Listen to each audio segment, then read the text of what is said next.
Hi, hello. Fuck PC gaming. Doing? How are you? Good. I agree with that. Fuck PC gaming. Yes. All right. So right now I am using my old laptop. Honestly, this thing is still pretty good. My PC has a tendency to crash, and part of me thinks that the SSD I got whenever I bought this thing is a little bum. So I'm deciding to upgrade it. Anyways, I'm trying to clone that SSD to a new one. However, the old one won't let me clone it entirely because it's a bum one. My PC, as of an hour ago, was telling me that it has 4 hours to try to clean up the SSD before I can clone over. So, is it PC gaming exactly? No, but it's PC shit, and you can kind of lump all that together. Yeah, it's all the same pile of shit and bad and terrible. So, yeah, fuck PC gaming, fuck PC, and all hail Gaming Deck. All right. Sure. Sure. Okay. I'm not gonna even touch that one. Do we have any other pointless bullshit that we need to stuff here at the beginning, or do we just continue on to the table of contents? No. No. Okay. All right. Table of contents. Ratchet and Clank Rift Apart. When Oh, the you fuck did play did that. I? Assassin's I Creed. remember that. Yeah. Dude, this is what happens. Okay, sometimes I just look at these lists and I just have to be trusting of my past self isn't fucking with me. Be like, yeah, you watched this. One of these days, I am gonna do that to myself, and then I'm gonna get to it, and I'm gonna talk about it, and it's just gonna be complete bullshit. And it's like, oh, like what I'll do to screw myself over, right, is that I will write it down in my notes, but I won't log it on Letterbox. So then, like, it's like, wait a minute, there's proof right there. I didn't watch it because I would have logged it on both of them. Like, damn it, I'm giving myself too many ideas. Assassin's Creed Unity, The Last of Us, but that's a special episode that's going to happen next month. So the Avatar 2, Wishy Washy of the Waves, Home Alone, Army of Darkness, Spiritfarer, Pulp Fiction, Empire of Light, Babylon, PUBG, The Banshees of Inisherin, and The Whale. Dorian, what is your list? Nice list. Sexy. Lots of good stuff on there. Nice. Okay. Witcher 3, Nomadland, Amores Perros, 21 grams, Bardo, Farce Chronicles of a Handful of Truths, Midnight Cowboy, Run Lola Run, Smile, All Quiet on the Western Front, The Whale, Empire of Light, Kimi, Babylon, Joker, It's a Wonderful Life, Die Hard, Mean Streets, Never Let Me Go, and Life After Beth. Okay, so here's what All I'm right. thinking. I already know that there are a couple here that we're going to Mhm. talk about. For sure. Obviously, like let's see. So Empire and Babylon, Banshees and the Whale are probably going to be our main focal points, right? Yes, I would agree. Okay, I say let's go ahead and just not exactly speed run, but let's kind of expedite every other topic so we can push Yep. those to kind of like the end. If we can knock out everything within the first 30 minutes, that'd be Yeah, dope. for sure. So how does Yeah, that no, sound? that sounds good. Okay, perfect. All right, I will go first and I will knock out the first two because both of them are going to be paired into that same grouping of me trying games intentionally just so I know, oh, okay, cool, I'm not feeling this, so I can just toss it off to the side. Which is Ratchet and Clank Rift Apart and Assassin's Creed Unity. So, Ratchet and Clank Rift Apart. I let my best friend borrow this how many ever months ago? I don't know, but when I got it back, I just kind of sighed, like, ugh, I'm gonna try this, I guess. Anyways, I tossed it on. That's a Ratchet and Clank game. That's that's that's a Ratchet and Clank. I'm fine. I'm fine. I'm good. I'm good. Sony do something different. I don't know. That might be it. I don't know if there's anything else I want to say. I played like an hour of it, and I was just like, okay, you got more of the graphics on this one. Good job, Insomniac. Dorian, anything about Rift It Apart? was fun, but I mean, just that fun. Like, I mean, it's pretty non-memorable, and I like it less as time goes on.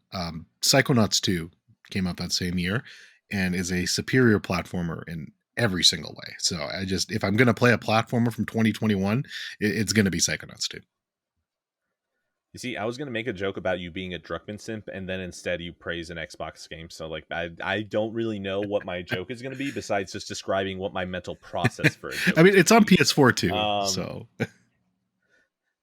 and, But it was much better. Like it was just the last gen. Like they didn't even make a next gen version for it.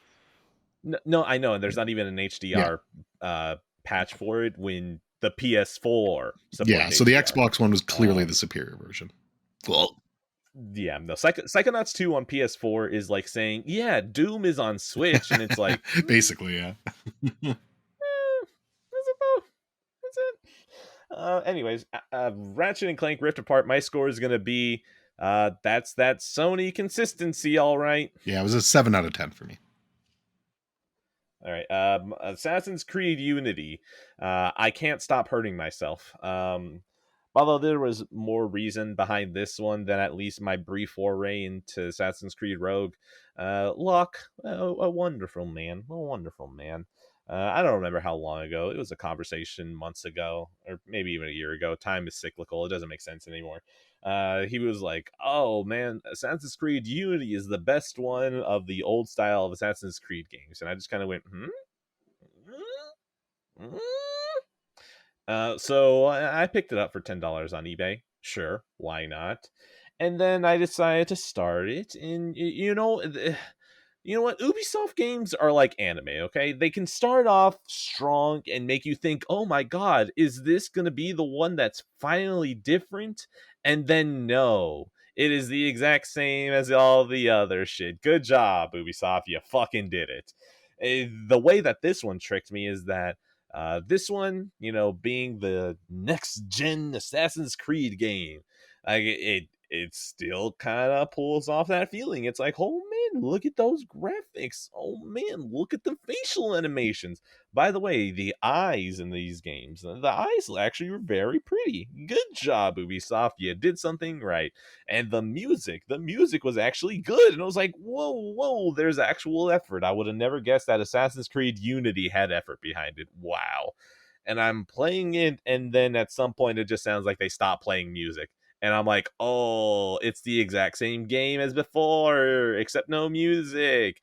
Hooray! And then I just stopped because I was like, the moment that broke me is that I was doing a mission that took me inside a house. By the way, I don't know what the fucking map markers look like because I never opened up the map and I just ran through everything. I just ran point to point. I don't know how bad the map looks because I never looked at it. What broke me is that I got to a mission that had me breaking into a house. Which, by the way, actually shout out to kind of this game for having environments inside houses. Like you can actually walk through some of the buildings. They're like, whoa, wait, look, that looks next gen. And I'm in a house. I'm doing a mission, and then the very next mission has me going into basically the same house in a different place and involving a different person. I was like, oh wow, no, I'm fine. I don't want to do this. So I gave up. Assassin's Creed Unity is. Does anyone want to buy a copy off of me out of 10? My score is no. I don't want to. Out of 10. Okay, well, any sucker who wants to, just let me know.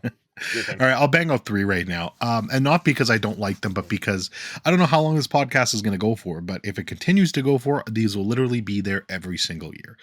Joker, It's a Wonderful Life, and Die Hard. This Yeah, is my Christmas official yeah, trilogy now. Originally, it was Joker on Christmas Eve and Die Hard on Christmas Day, but I have decided I will work It's a Wonderful Life into there on Christmas Eve as well. yes. Joker, again, I don't really have a reason for this being a Christmas Eve movie. I just decided, hey, I really like this movie. I'm going to watch it every Christmas Eve. Is it stupid? Yes.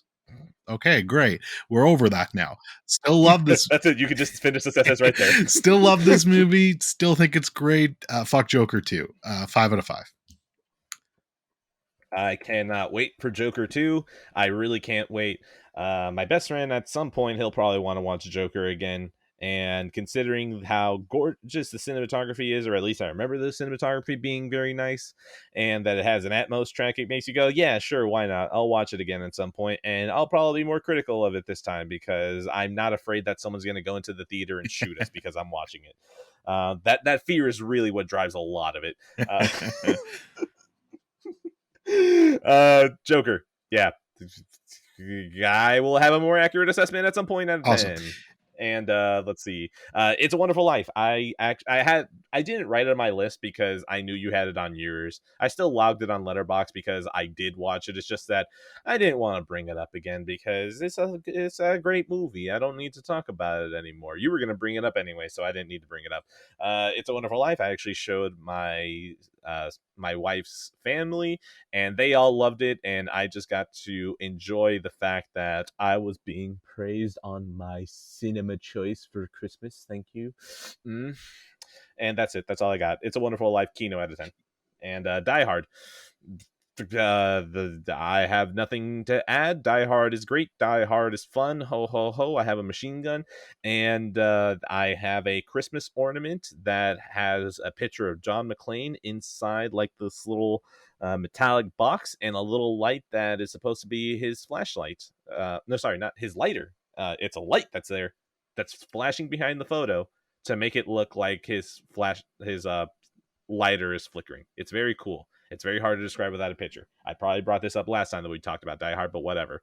Die Hard, cinema out of 10. Yeah, so back to It's a Wonderful Life. Great movie. I liked it more the second time through. Thought it was really, really, really well done. The ending is still incredible, but I like the build up a little bit more this time. Just a classic Christmas movie, and if Die Hard didn't exist, this would probably be my favorite Christmas movie. So really great shit. Bumped it up to a 9 out of 10. And then Die Hard is my favorite Christmas movie. It's just a staple. It will never be topped for me. It is just everything I want in a Christmas movie, and in general, an action movie, which I'm not a huge action movie guys. I mean, I enjoy them, but they're never really going to be in my top of the top. But this one just hits all the right notes for me. It's perfect. Rest in peace, Alan Rickman, and God bless you. 9 out of 10 too for that. Future rest in peace to Bruce Willis, especially since he has that. Yeah, he's not doing well. So I hope. Well, I was gonna say, if you're listening to no, this. no. That's the thing. His clock. Most of the time, I'll make fun of this shit, but like his clock is done. Yeah. So like, just rip the goat. Good job, John McClane. You're fucking awesome. That's it. You left. Good job. You didn't care for most movies, but you at least cared. Exactly. For Die Hard.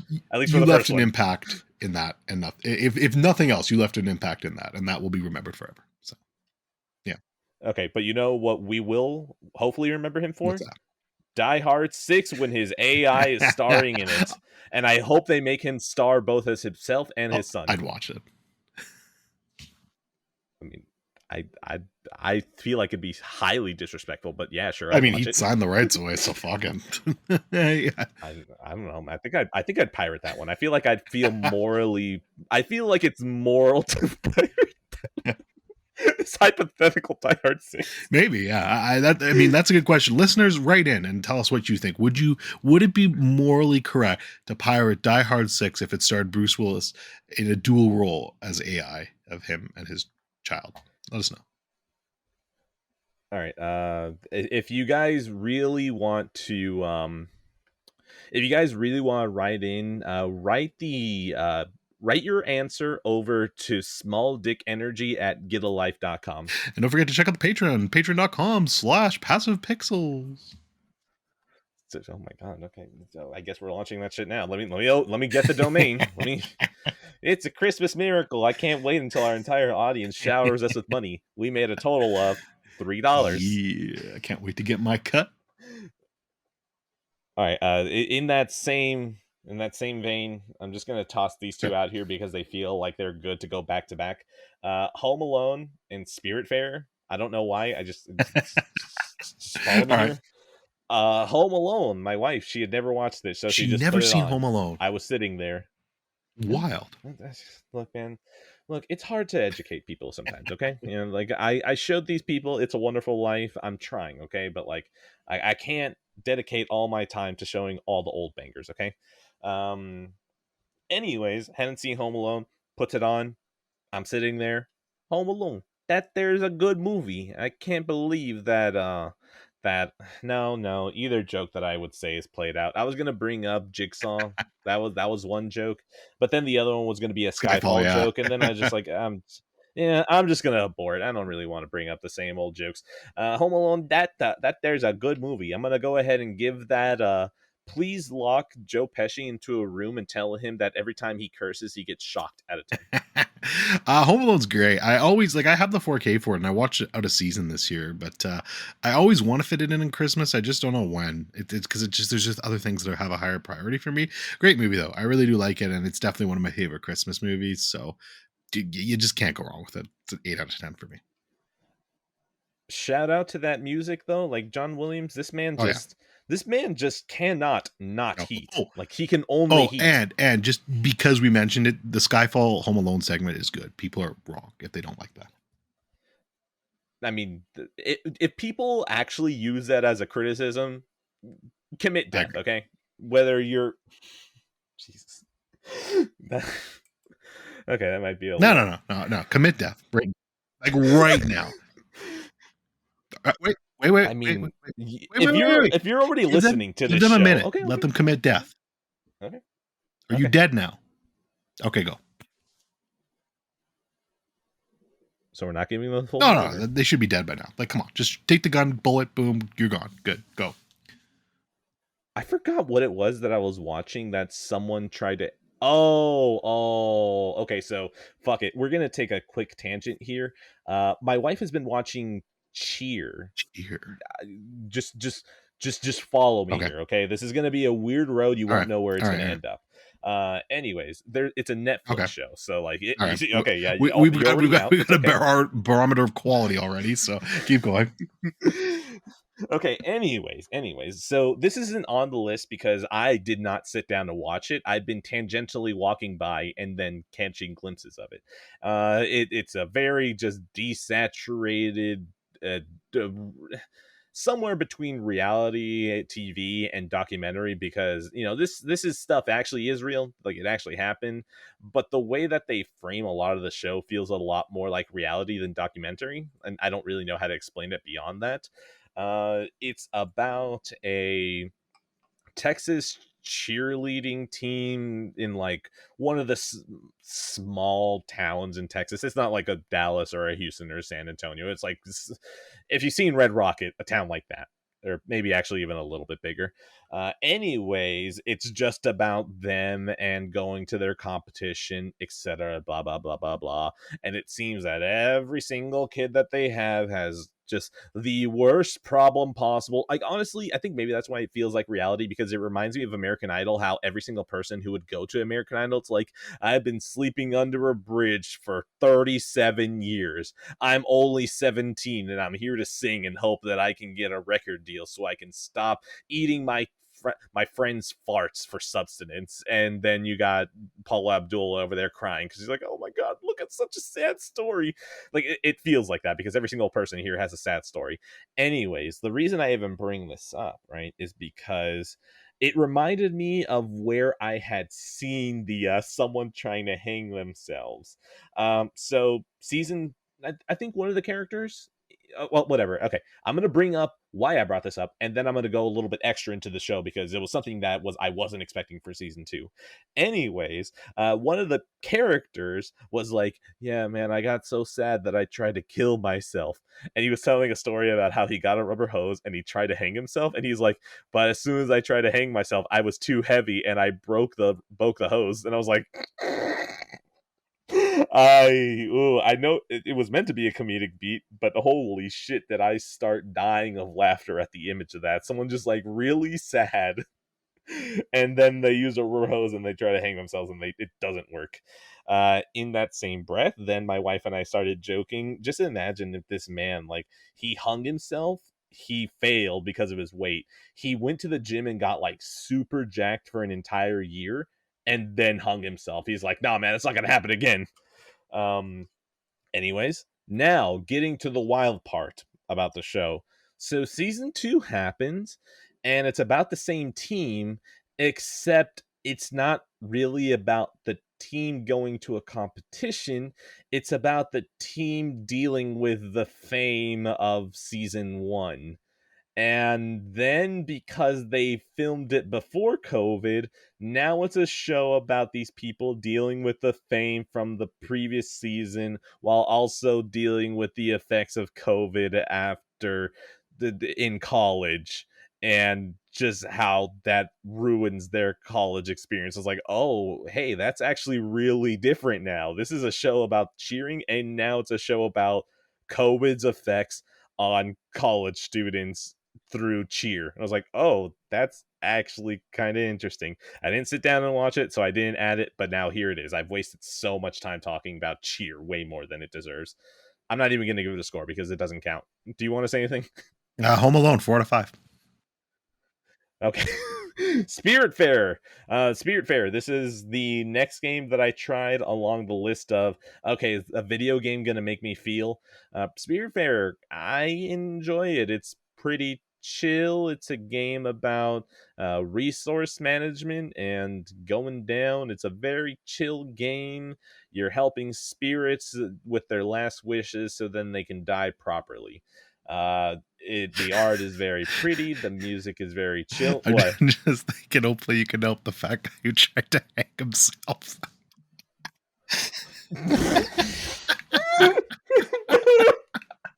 Oh, fuck.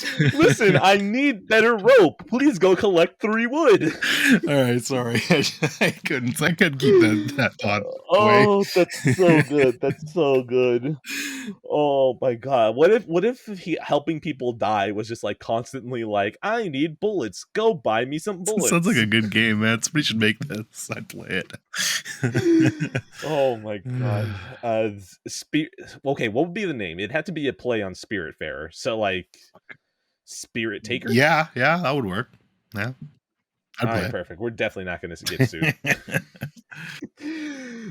So good. I've been enjoying it, but honestly, I think I hit my artsy fartsy meter for like I don't know how long, but like I hit it enough that now I just kind of need big dumb gameplay. So Spiritfarer, I'm keeping it in my PS5. Like the disc will stay in there. I am not gonna drop it. I'm just gonna keep going back to it. I will announce when I drop it, or at least put it away for a little bit.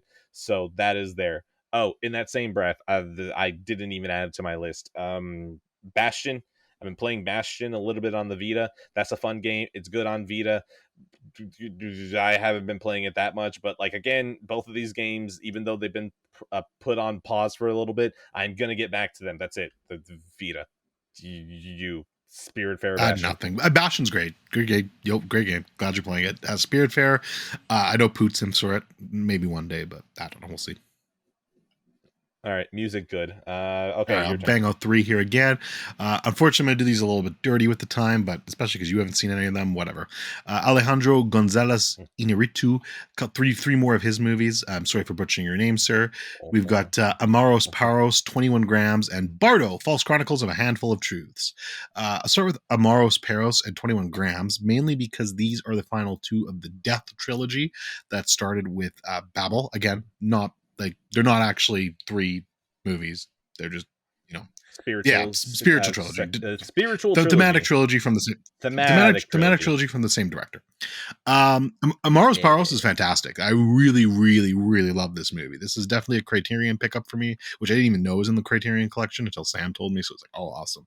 This movie's great though. It's again very similar to Babel in the sense that you've got these kind of random people in their lives all interconnected by one event that happens. I've seen a lot of complaints specifically online that like the first third is a lot better than the other 2/3, but honestly, I really like them all. I do agree that the first third was like the strongest, especially acting and emotion wise, but they're all really great. And I really enjoy this movie all the way through. And it's actually my favorite of the Death trilogy. So love this movie. Thought it was great. So 4 out of 5. Really good. Do you want to, I guess you probably have nothing to say about any of these, so I'll just keep going. Same score for all 3 of these is, look, man, I watched Birdman and I watched The Revenant. You have me, I'll get to you at some point. Honestly, Bardo, considering that out of all the movies that came out this year that I still want to watch, that one being on streaming means that one I might watch before the next episode. Don't hold me to it because I'm a fucking liar and you can't hold me to any of my words. But yeah, Bardo has the best shot out of any of these movies that you're about to talk about. All right. So that's Amores Perros. 8 out of 10. 21 grams. This is my least favorite of the Death trilogy. Still pretty good, though. My biggest problem with this one is, again, so you've got the whole random people's lives interconnected by one event. This one though is all over the place narratively. Like it's shot like Memento, like which is kind of things are out of order and well, no, Ooh. like not like that. It's just like things are like completely out of order and random. Like it's not there's not a flow to it, and it drove me nuts. Like it made sense. It made sense in Memento because it's like I don't want to spoil anything, but that's what they were going for. In 21 grams, there's just it's just there's no method to that madness. Like it's just literally completely out of order for what I can tell, no reason. And it kind of drove me nuts. Because there were some like scenes that were like, oh, this is really great. I want to see what happens, and then they cut away from it and go to like something like completely different, like obviously months in the future, and they don't go back to it for like 20 minutes. And I don't know, it just annoyed me the way it was shot. But Sean Penn, Benicio del Toro, especially Naomi Watts, is really really great here. She's fantastic. I love her to death. So a lot to like about this movie. Story's great. I love the way he does these kind of his Death trilogy. They were all really good movies. This was solid too. Just my least favorite. So 7 out of 10. And then Bardo, False Chronicles of a Handful of Truths. This one's definitely a miss for me. I appreciate some of it, like Wait. You actually said that one of the others was your least favorite. Oh, least Death favorite was the trilogy. Death trilogy. Sorry, Okay, Death okay. trilogy. Yeah. This is actually my least favorite of his movies, just overall. I really didn't vibe with this one at all. I think it's going to have its audience, but it's very, very pretentious. It's very self indulgent. It's way longer than it needs to be, but gorgeously shot. Like the cinematography in this is really fucking great. Really solid soundtrack, too. So a lot of fun there. The main performances are all like really good. Just by the time I got to the end of this movie, I was like, that's it. Like, that's really what you were going for after all that. And it kind of made some of the other shit in the movie made sense, but it was just way too fucking long. It didn't need to be for me. It's 2 hours and 40 minutes. And I don't know, man, you could have cut this easily down by like an hour, but this is what happens when you do Netflix movies and stuff like that. You just get a whole bunch of free reign to do whatever the fuck you want. And I do appreciate that. Oh, wait, it's an This actual is, yeah, Netflix this is, movie, not just no, on this is a Netflix. Netflix original. So, uh, yeah, he Shit. gets the free reign to do whatever he wants here. And while it's great for filmmakers, it shows sometimes that, there's a method to some studios' madnesses, I think. And, with a studio, this definitely would have been cut down a bit. But here you get it in all its glory, for better or for worse. And that's for better for some people, worse for me. So, wasn't a big fan, even though there were things I appreciate about it. It's a 5 out of 10 for me. And that's it. Oh, that changed my mind on what I was going to tell you. What I was going to say is you calling something pretentious makes me think, oh, this is going to be a fucking banger. But then you add Netflix to the mix. It's like, shit, you might be onto something. Damn it, I never like giving you even a mild bit of credit. So Well, maybe this will be one of the Netflix bangers that work for you. Who knows? I still need to watch Roma. Roma is very Bitch, good. man. Roma's fantastic. Like Netflix or not, like they got a winner with that one. Dude, Y Tu Mama Tambien got onto the fucking shelf. How did I not fast track Roma immediately after? It's fucking it's Alfonso Cuarón going back to Mexico. Well, Come especially because on. it has a What's Criterion wrong with too. me? So yeah. I I need like a group of you to listen to what I say when it's like, damn it, I've been meaning to watch that one, and then just harass me. Like if I've said I want to watch it, it's not like I'm gonna spite it. It's like, yeah, you're right. Um, yeah, yeah, Bardo. Still gonna try it though. Out of 10. All right. Okay, let's see. You know what? Pulp Fiction, I will kick down a little bit further. Okay, so Army of Darkness and PUBG. What a great back to back. Army of Darkness. Hey, that's a fun movie. I'm kind of struggling to remember it. I think out of Evil Dead 1 wouldn't make it onto the shelf alone. Army of Darkness wouldn't make it onto the shelf alone. But with me throwing in Evil Dead 1 along with Evil Dead 2 and Army of Darkness all together, oh yeah, all three easily make the shelf. It's no brainer, honestly. Army of Darkness, super fun. The slapstick is, I feel like with Evil Dead 2, with the way that the horror balanced with the comedy, I enjoyed that balance more because it felt so quick with the way that it would shift between the two that you had enough of a hold to understand what it was going for, while I feel like in Army of Darkness the two sections were okay. So the horror is kind of just like a trapping now. It's not really horror at all, like that's okay, but I like the slapstick. I really like the slapstick. It just felt weird that the slapstick was literally just like actual sections where Ash was just like, all right, this is going to be a slapstick section, and then we're done, and we're just going to keep going. I kind of didn't dig how segmented it felt. I kind of would have preferred if the segments of slapstick were more frequent but shorter, so it feels more integrated in instead of like here's the slapstick section. Either way though, that feels like a nitpick because Army of Darkness is still really fun. That's all I got. Army of Darkness is fun out of 10. What do you got? Great movie, loved it. Obviously, I just rewatched it recently and talked about it on the podcast. Great steelbook too. But yeah, just a fantastic movie. I love all those movies.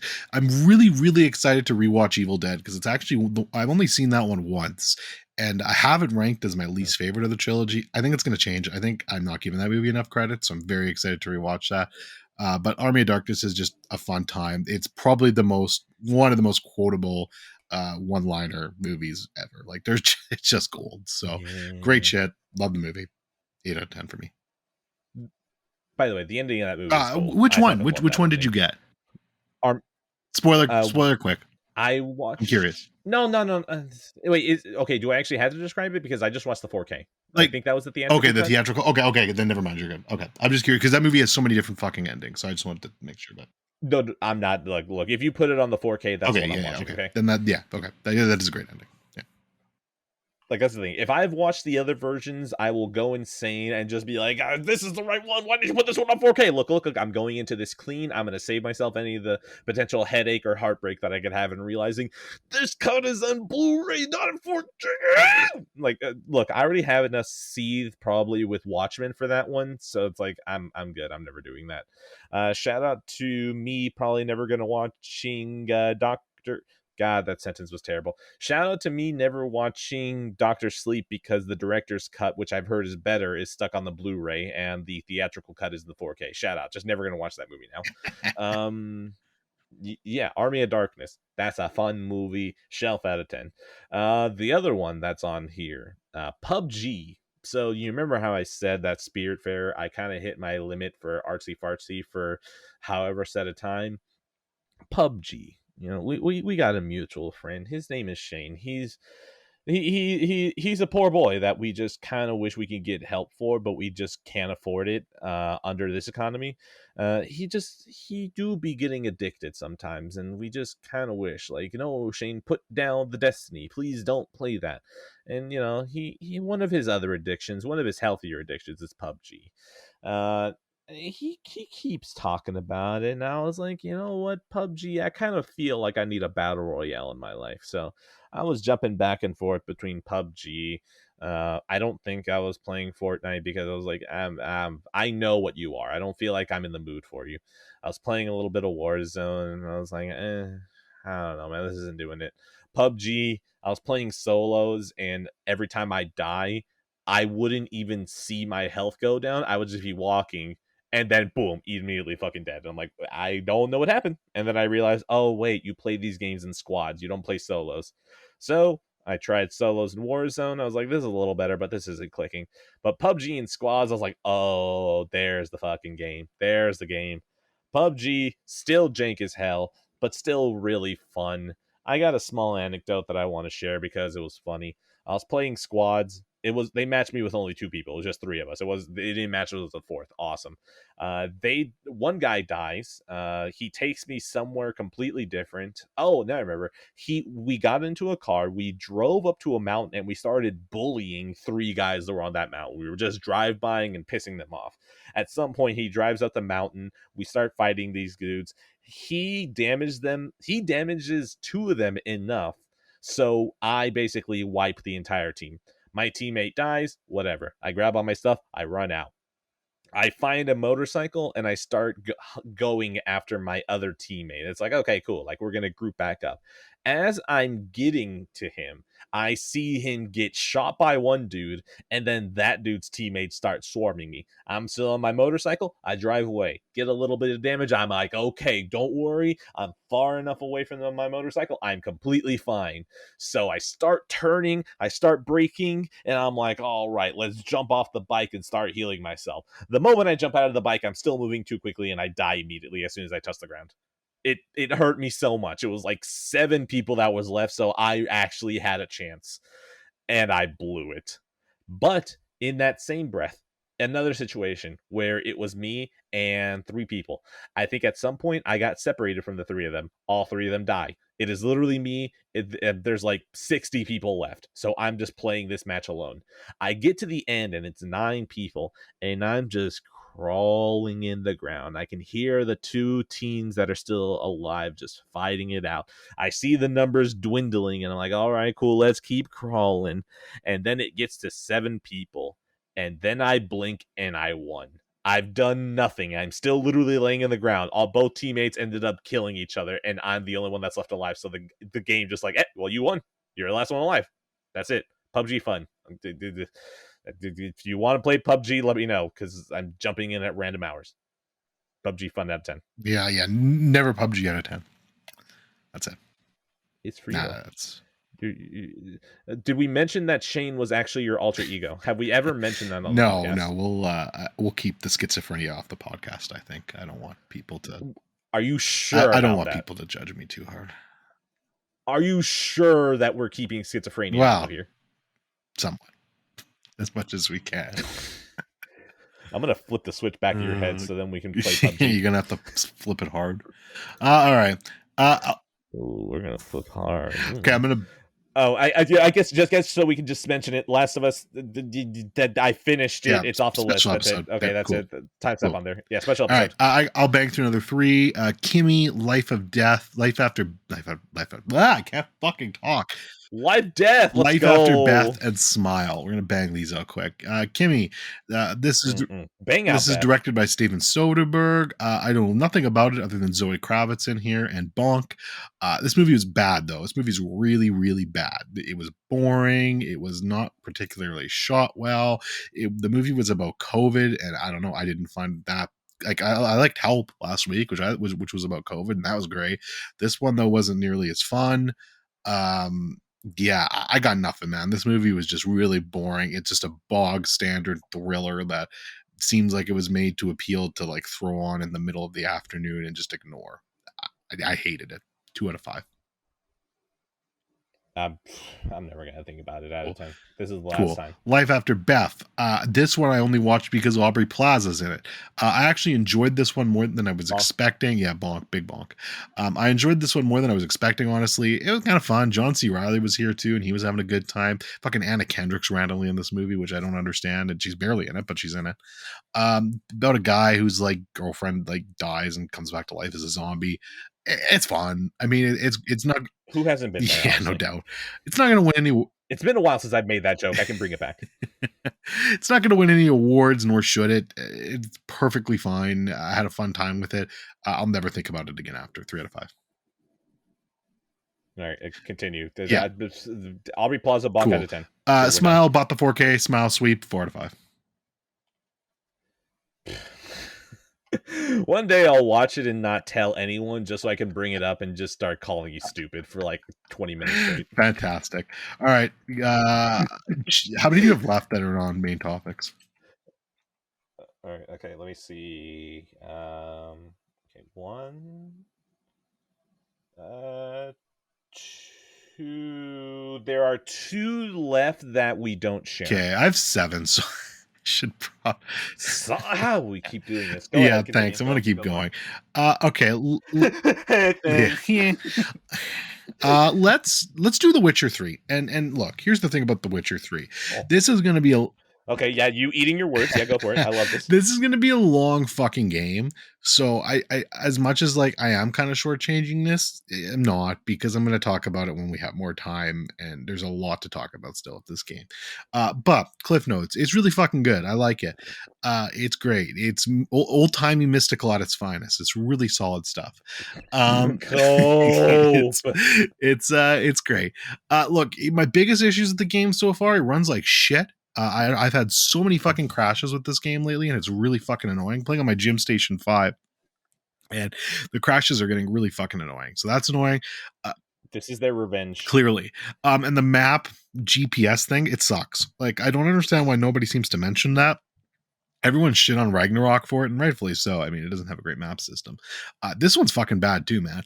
Like, it doesn't lead me to the right place half the time. Like, what's the point of having a fucking goddamn GPS map system in the game if it doesn't work? Shit's annoying.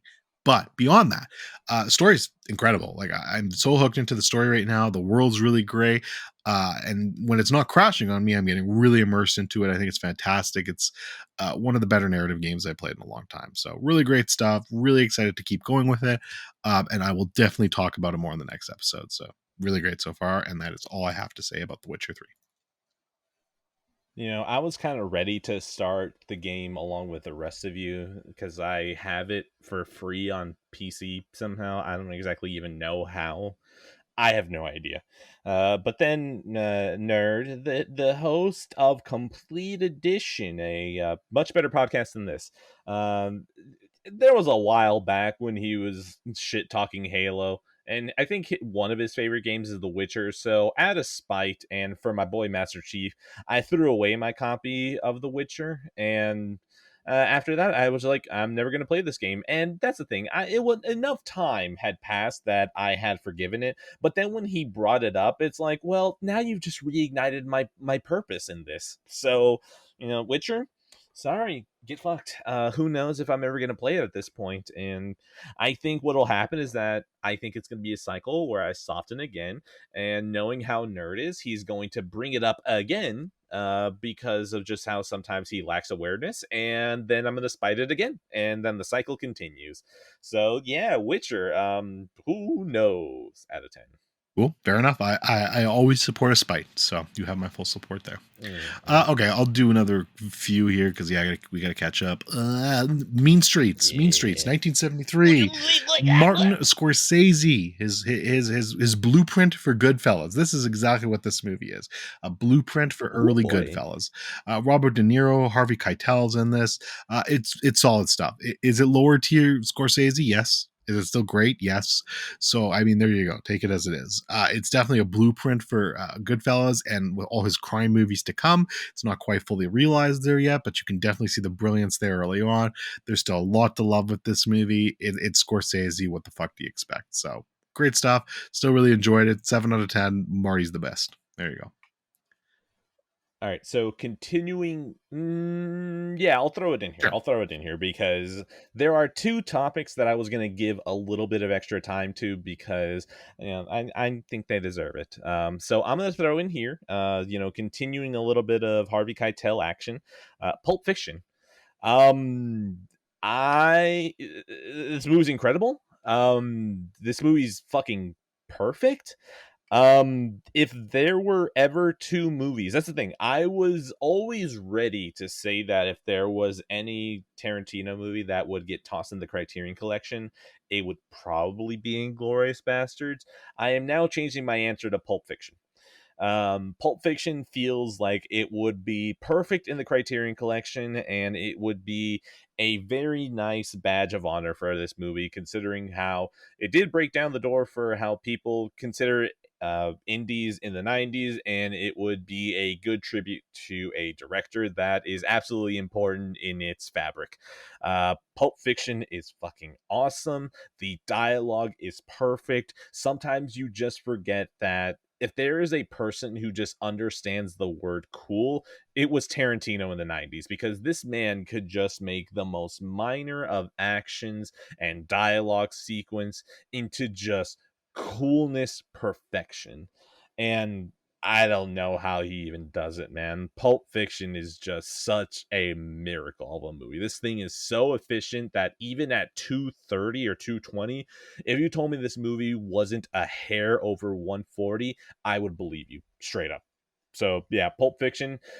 This is what I want to say, and then what I want to say, spoiler wise, is my new interpretation of the movie, because my initial interpretation was way more shallow. And that's the thing, I don't even think like I mean shallow in a bad way. I mean, like, I just kind of thought that with the title being Pulp Fiction, that if you took it way more shallow, that is a completely okay interpretation. So yeah, Pulp Fiction, fucking incredible. Your turn. Yeah, I mean, I literally just talked about it in the last episode. By the way, is this being Yep. shelved for you? I'm curious. uh, I watched it streaming. It's so weird that, like, this is one of those weird cases where if I didn't oh god, I've never found out how to square this properly, because there are some movies that are on my shelf that, like, if you asked me, like, is this good enough to be on your shelf, I would just tell you straight up, absolutely yes. But then when push comes to shove, I don't know if I'd ever put it on there, like, go out of my way and Right. do it. So I think Pulp Fiction might be in this weird valley where I may prefer it over a bunch of other movies that I have on my shelf. And even then, I still don't think I'm going to go out of my way. And I don't know how to square it. I really That's don't. fair. Actually, you know what? I know how to square it in the same way that Uma Thurman doesn't know how to draw a Yeah, square. there you go. Pulp Fiction. Yeah, like I talked about it last episode. Movie's incredible. Probably the cool one, like probably the coolest movie of all time. I don't know. There might be some more there, but it's definitely one of them. Man, it's so fucking cool. It's so effortlessly written. Like one of just the script and the dialogue. It's also fucking fantastic in this movie. It's a top 20 movie of all time for me. It's probably like my personal favorite Tarantino movie is Inglorious Bastards. Pulp Fiction might be his best, though. I don't know. It's just so perfect, like you said.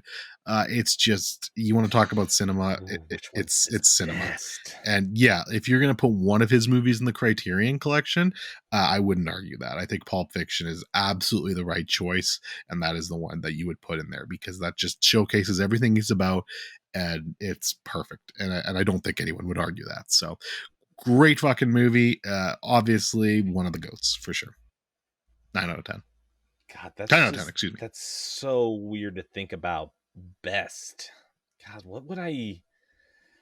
Oh, that is you know what? I'm gonna take the bitch way out. I'm not gonna figure out an answer because I don't know if there's a way that you can go wrong with either of those. So, yeah, I'm skipping that one. I don't want to think about it. Okay, so now spoilers, because I want to talk about the way I interpret this movie now. So, 3, 2, one. I'm not even gonna give a real spoiler. I'm just gonna say the line. It's the wallet that says "bad motherfucker" on it. Okay, so the way that I interpret this movie is that I now interpret it kind of a bit like oh my god, I can't remember what movie I was gonna bring up, but there's okay, can you name me a movie that kind of feels like it's based most on faith and coincidence and all that? It's like I know that there's a big one that I feel like I'm missing. Not off the top of my head. I'm really bad for shit like that. No, I'm okay, sure there's something, but yeah, I okay, can't that's think of it. it's okay. I know someone who's listening to this is probably yelling. It's probably be Sam or Mac that are like, it's this fucking movie. Yeah. Okay. Anyways, I'm ready to read Pulp Fiction that way because it just seems like a movie that fits itself all with kind of coincidences and ooh, I hit the mic, so I'm gonna say that one more time, so in case if I have to cut that out.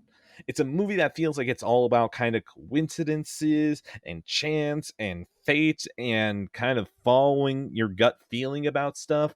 Because like, let's go ahead and take Vincent's story because Vincent is like the one. Vincent is the key to my theory to all this because Vincent is the one who ignores the signs and is also the one who ends up dead for it. So that's one thing. Then we have okay, we have Vincent, we have God, I can't remember Samuel Jackson's character. We'll just call him Samuel Jackson. Samuel Jackson's character is a person that reads God, why is my brain so gone? I actually have been eating, so I have no excuse. He's the one that actually reads the signs and oh, you gotta be fucking kidding me. Sorry, I think I'm also trying to fix my PC right now, so that's probably not helping me with what I'm doing. And it's because this shit is gonna take so long that oh, are you fucking kidding me? I'm gonna have to run this shit again? Oh my god. Okay, you know what? I'm just gonna ignore this. Close. Where's the God damn it. Okay, you know what? I'm gonna do that in a second. So Pulp Fiction, Chance, Samuel Jackson. He actually reads the signs. He sees that the bullets miss him. His entire arc is something that puts more into perspective Bruce Willis's entire story as well, because pretty much I used to think that his section was the weakest, but that's because like Vincent and Samuel Jackson are just way more cooler. Like their sections are way more cooler. He has a boxing fight and some sort of Spanish girlfriend, and then he stops someone from getting raped. So like, okay, cool, that's it. But now reframing it as chance and fate and blah blah blah blah blah, all of that, it makes more sense to me, even the entire Christopher Walken speech, because he's talking about basically the correct feeling that all of Bruce Willis's parents had before him, where all of his dads and grandpas were like, no, this is his watch, and just kind of like, I don't know why that's all about legacy, but something about legacy and I guess the fate of the watch leading to the decisions that Bruce Willis takes in the movie to even go back and help Marcellus Wallace. And I mean, the watch being the inciting incident of why he even comes back into face to face with Marcellus Wallace. Like, all of it feels kind of like coincidence that she would even forget the watch. So it's the best way that I can kind of describe it, where it feels like all of this is kind of chance and coincidence that all feeds into oh man, my brain is so scattered. I hope I'm at least explaining through my ramblings how I interpret the movie now. But yeah, how he goes back to help out Marcellus. Like it feels like he could have easily just got away, but through a chance encounter of seeing Marcellus Wallace, he is now able to be in a position to help him that gets him out of having to run away forever. So I hope I explained it somewhere in my rambling properly how I interpret Pulp Fiction now.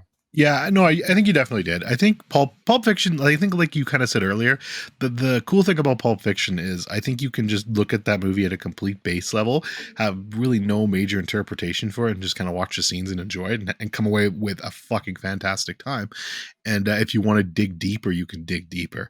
But yeah, it's definitely a theme in the movie. Like you can definitely tell, what is his fucking name? It's going to bother me now. Is it Jules? I want to say Jules for some reason. Yes, that Thank is you. right. That All is right. right. Jules, Jules' speech at the end is kind of like that big yeah, tipping no, point. absolutely. He fucking tells Vince, he's like, get the fuck out. Like this, we almost died. We should have fucking died. That should have been it. Like, stop being an idiot. Get the fuck out now. Like that's it. It's over. And he doesn't. Vincent doesn't listen. He goes back for one more or however many And he's the and only he's the one that only one dies. that eats it. So, a great movie. Just like I said, this movie is so fucking good. You can look at it from so many different angles and so many different layers, and it's flawlessly made. Just amazing stuff. So that's all I got. Put it in the Criterion Couch as my Cool. score. 5 out of 5. All right. Nomadland. This is directed by Chloe Zhao, the director, of course, of the MCU's famous Eternals. Of course. Who could forget? Who could have forgotten? An Oscar winner in the year 2020, starring Frances McDermott. This movie, I heard a lot of mixed things on it. Like, I know our beloved clown, G-Mac Buffalo the Clown himself, and our beloved Sam, Crash Bandicoot Samwise himself. I don't think either of them are particularly high on this movie, if I recall. I know that for sure for Buffo. I'm not 100% positive for Sam, but I feel like he didn't really like this movie, but he doesn't have it logged on Letterboxd, so maybe I'm wrong. Anyways, I dug this movie though. I thought it was really great, and it's actually one of my favorites of 2020 now. It feels really lonely, Mm. really isolating, which is kind of that, I think, definitely the point of it. Basically about a nomad, so and her just kind of doing her thing all across the world. There are definitely times when it's really slow and it's just kind of pummeling along in the plot, but I appreciated that. I don't know, it got me connected into that world and that kind of movie. uh I really liked everything they were going for there, so definitely glad I watched it. It's not my personal favorite movie of 2020. I mean, probably nothing's gonna drop Druck, but it was good, and I can definitely see why it won some awards. So great movie, definitely really enjoyed it. And probably definitely will be better than Eternals. I can't say that for sure because I'll never watch it though. 4 out of 5. Oh, whatever. Just say it. Who the fuck cares? It's Marvel. Are we really going to give Marvel the No, respect that we give actual no, movies? no, absolutely not. All right. No, no. There's no chance I ever watch Nomadland. Just it sounds boring, and even considering how far I go into movies, it's the reality aspect of it that's like I don't fucking care. I don't want to see real people. I don't care about real people. Please give me more fictional characters that are properly written because real life isn't as interesting. Okay, let's just be honest. So no out of Fair. 10. Just All no. right, All Quiet on the Western Front. This is directed by Edward Berger, who's done some other movies I've never seen. Uh, this is a war movie, basically showing the German side of things during World War One. There's some good stuff here. Definitely, I think if you're a war movie fan, you'll find a lot more to like than I am here. I am notoriously not a big war movie fan, so I liked it. I just didn't love it, but I thought it was solid. There was some good stuff here. There's a couple of moments in particular that are like, oh my god, that's kind of so there's a couple of those moments in there. I actually like the score. The score feels kind of out of place at times. It doesn't really feel like a wartime score. It feels more like something you'd expect from like a Dennis Villeneuve movie, almost like one of his sci-fi movies. But I don't know. I dug it. I thought the score was interesting and it was kind of drew me in. I was like, oh, this is different. I wouldn't expect this from a war movie. So I appreciated that part of it. But yeah, like, I mean, it's very simple. If you like war movies, you will probably find something to enjoy here. If you're like me and you're just kind of whatever on them, I still think it's a solid movie. I think it's in my top 20 for 2022. Let me double check quickly. It is. I'll go ahead and speak while you're. Sorry, I thought I was going to it's build time. Go for literally it. number 20. So that's it. That's all I have to say. 7 out of 10. I will probably watch the original and probably skip the remake out of Cool. 10. All right. Never Let Me Go. This was in 2010, directed by Mark Romanek, who also directed 1 Hour Photo, funny enough, with Robin Williams. I actually don't have this logged, but I have seen it. So that's funny that I don't have it logged, which I actually didn't mind this movie. So I'm going to add it. I think we'll go 6 out of 10 on that. It's solid. I didn't love it. Okay, but yeah, Never Let Me Go. This movie, directed in 2010, Mark Romanek, starring Carey Mulligan, Keira Knightley, Andrew Garfield. Mr. Andrew Garfield making another appearance on my screen. Love you, boy. Really interesting movie. I didn't know much about this. Literally, the only things I really knew about it was that it was Carey Mulligan and Andrew Garfield. And sometimes I'll go on Letterboxd and just like click on actors and like add a bunch of interesting looking movies off their watch list if I really like them. Like in the case of Carey Mulligan and Andrew Garfield. Yeah, this is just a weird movie. I guess it's based off a book. It's kind of sci-fi, which I wasn't expecting. In the future, kids are being basically grown to harvest their organs to other adults. They're clones. So yeah, Dope. interesting idea. I mean, it's interesting. I think they could have done more with the concept, and I don't know if that's like I don't know anything about the book or how that goes, obviously, but like I feel like it's a super dark concept, and they could have gone more with it. But of course, they don't really go that dark with it. It's more kind of PG fare and focuses more on like a romantic side of things. But honestly, I dug it. It was interesting enough. It was well acted, really, really interesting stuff. So I didn't love it, but definitely worth a watch one time, I think. And yeah, Andrew Garfield, shout out to him. I love him still. And Kieran Mulligan too. Great actors. Keira Knightley's okay. So she's whatever. 7 out of 10. Don't hold me to it. It's probably on my watch list because it's Andrew Garfield. Andrew Garfield at Cool. 10. Okay, Midnight Cowboy. This is directed in 1969. Gay. Yeah, literally. By John Schlesinger. This movie's great. God, that's such a good last name. Right? Yeah, she's slinging the sly. Hey, Slinging some yeah, the swag. great movie though. Holy shit, great movie. So yeah, John Voight, Dustin Hoffman. It's about a cowboy who decides, hey, I'm gonna go to New York City and and get like find myself a sugar mummy and like bang her and like make lots of money. He realizes that's not That's quite how that's gonna work.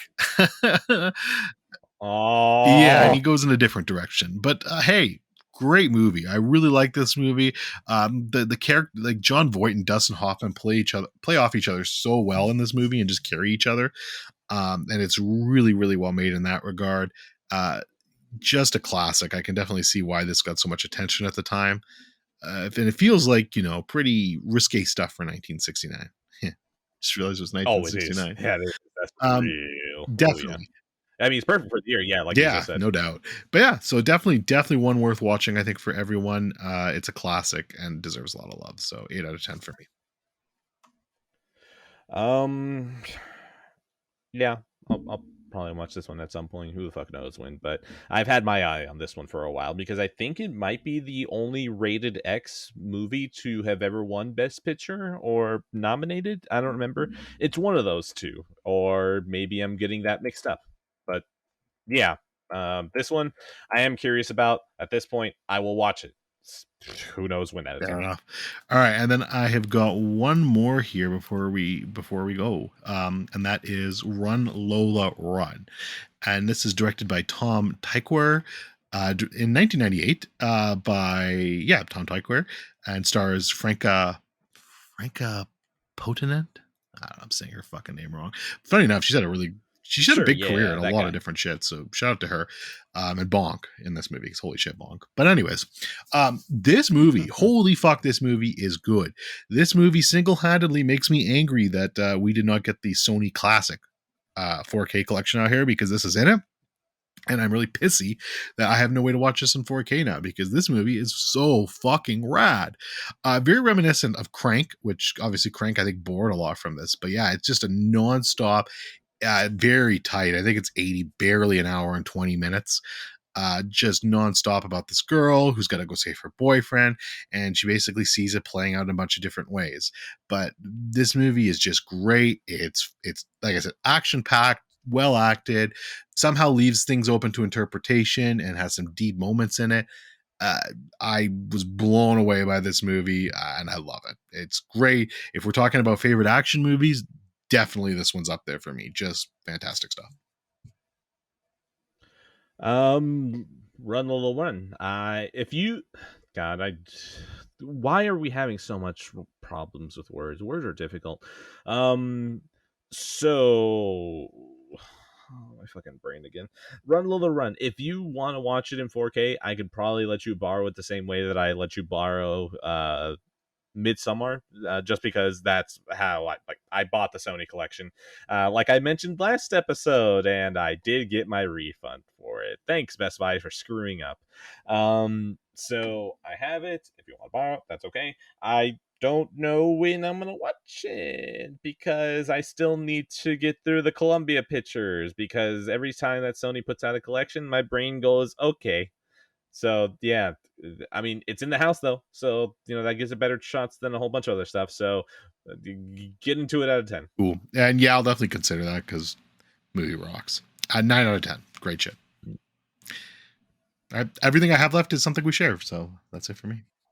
Okay, perfect. All right, so I'm gonna go ahead and get this here. Movie of the fucking year. Avatar 2, Oh, Wishy Washy fuck of the me. Waves. So Avatar 2. This is a fucking fun time. God damn it. Oh, this is only a movie that you can make when two movies you've made have collectively made $5 billion. That's the only way you can make a movie where 30 minutes is just like, hey, what if we just float in the water, man? You want to just vibe a little bit? You want to just enjoy your life? And yeah, I kind of do, James Cameron. I do. So I just really like the movie. I really like the cliches.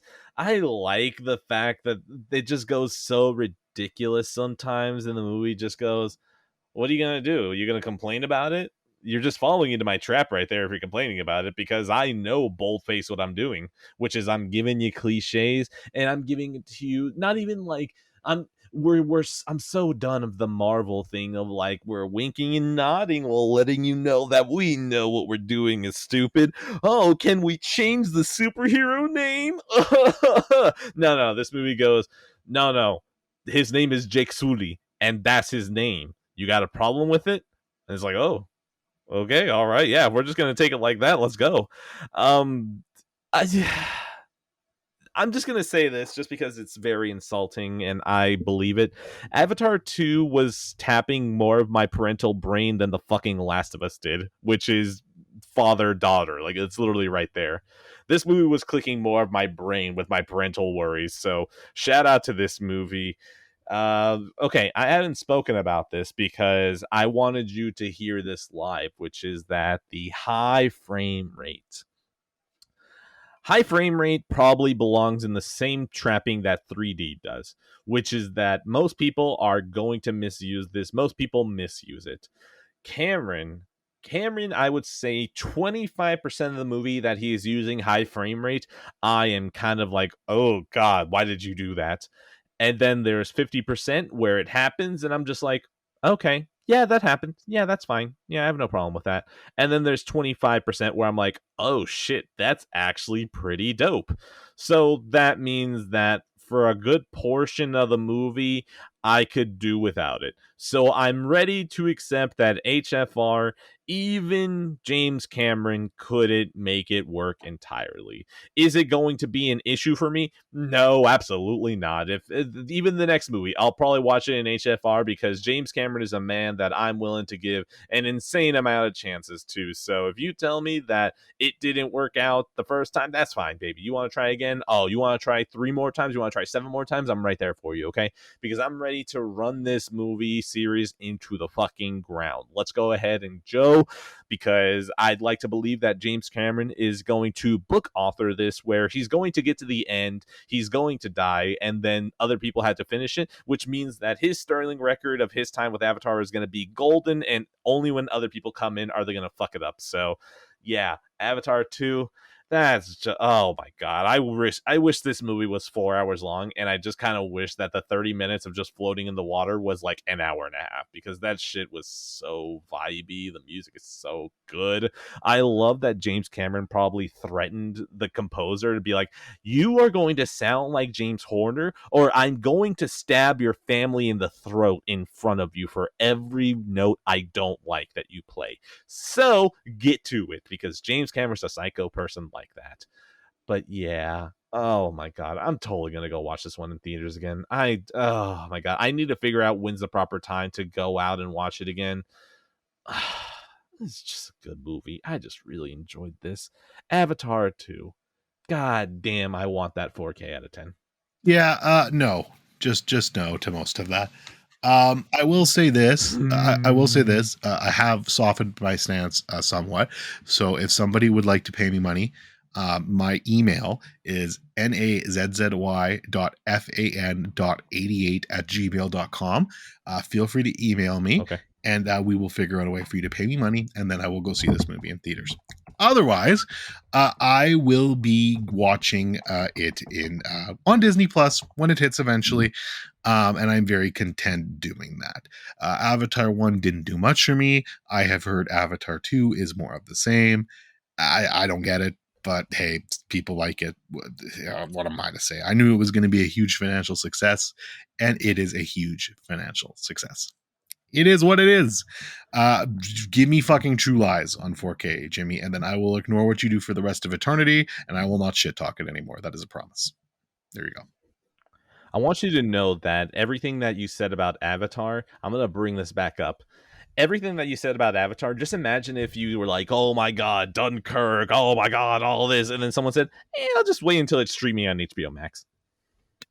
I mean, look, it's here's the difference, though, and I'm not trying to be an asshole, but here's the difference. Dunkirk, and I do feel like Dunkirk is a better movie in the theaters. Absolutely. Let me start off with that. Dunkirk still has a fucking story I care about. There are still characters I The fucking whole story. There's a there is. story in There is. Dunkirk. There are still fucking characters I care about in Dunkirk. Where? So I Oh, Dunkirk. yes, Oh my there god. Okay, are. yeah. I'm not saying there. Was it British Boy or was it British Boy or No, was it's it British fucking Boy? Tom Hardy with another mask. Um, Oh, British Boy. so there are some characters I care about in this movie. So it's still a good movie for me, even if you watch it at home. I do think it's a preferable experience in theaters. I'm sure Avatar 2 is a preferable experience in theaters. I'm not saying it isn't. But when it's only an experience in theaters, like if there is nothing for you to take home from a 4K watch on this, I have an issue with that. There's got to be something there. Now, you just said to me, hey, I'm excited to watch this on 4K, so it should still be at least a decent at-home experience. Because I have a theater room. I mean, it should be if a movie should not work only in theaters. I have an issue with that. If a movie it only will work, that's the pure cinema. That's pure I just cinema I don't get me wrong. I'm a big theater guy. I've seen fucking more movies in theaters than probably most people in that entire fucking Discord this year, besides maybe Buffalo the Clown himself. But that doesn't count, okay? He's taking in a tablet while watching movies in theaters. So I've seen if he's sitting in there alone, he's asking the projector, "Hey, can you put this at 1.5 speed?" You got a 5-minute special feature I can watch after. So I can log that too. Hey, Letterboxd, I've been emailing you. Can you please add the special features from Seven Samurai into Letterboxd, please? Fuck me. No. Honk, honk. But yeah, I've supported the cinema a lot this year. I love the cinema. And I don't see the point in seeing a movie in cinema that is as, from what I've heard, again, I don't know for sure, that is as terribly written as fucking Avatar 1 was. So, I don't know. Okay. If someone's saying it's terribly written, like that's a thing though. There's a fine line between intentionals like cheese and then just like stupidity. I'd say like there's literally maybe one moment that is just stupid. And you know what? It's one of my favorite tropes now, which is I'm not gonna kill you because it'll make me just as bad as you. And it's like, no, you probably should have killed them, actually, you fucking idiot. So besides that, it's more just cliche and cheese. I wouldn't even say it's dumb. It's just cliche and cheese. And it's like, there's just something nice about getting something simple. It's not even like poorly written. It's just simple and it just feels good because it's the world and the visuals that are just carrying me through because it's fucking vibes. Like of course you don't because you just want to be miserable, but the movie just feels It feels like, and this is going to sound really insulting, and it kind of is in a way, but it feels like the difference between Avatar and the MCU is a soul.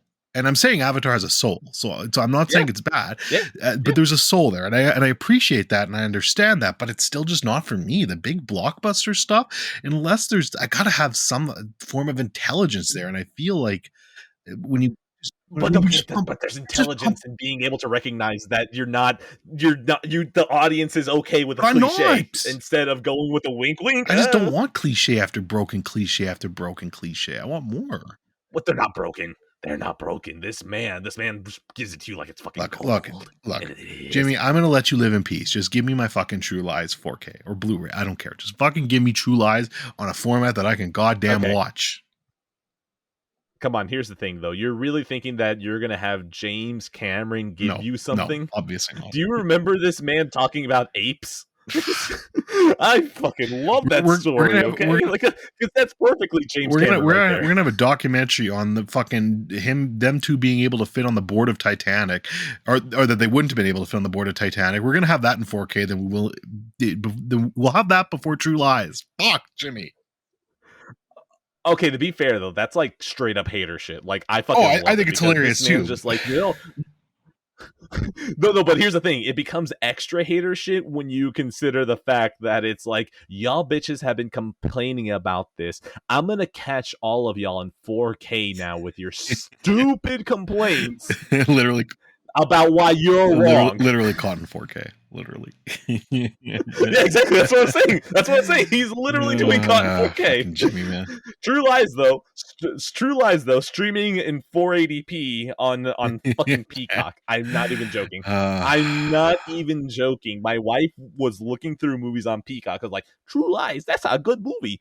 And then next thing you know, she puts it on, and there's a message that says, "This movie is slightly altered from its original version. Oh It's been God. fit to fit your screen." Scared. And at that point, it looked like a fucking cutscene from a video game on PS2. And I was like, no, no. My wife was sitting just waiting, like, it's gonna pop in, right? I'm like, I think so.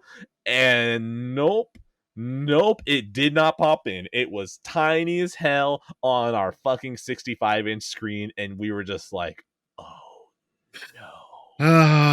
So James Cameron is probably going to tell you the same thing that he told Weta, which is, if you think these fucking monkeys are impressive, then I chose the wrong people.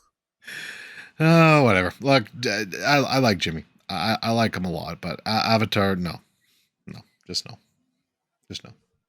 I've sent you $28 American, which is like $20,000 Canadian.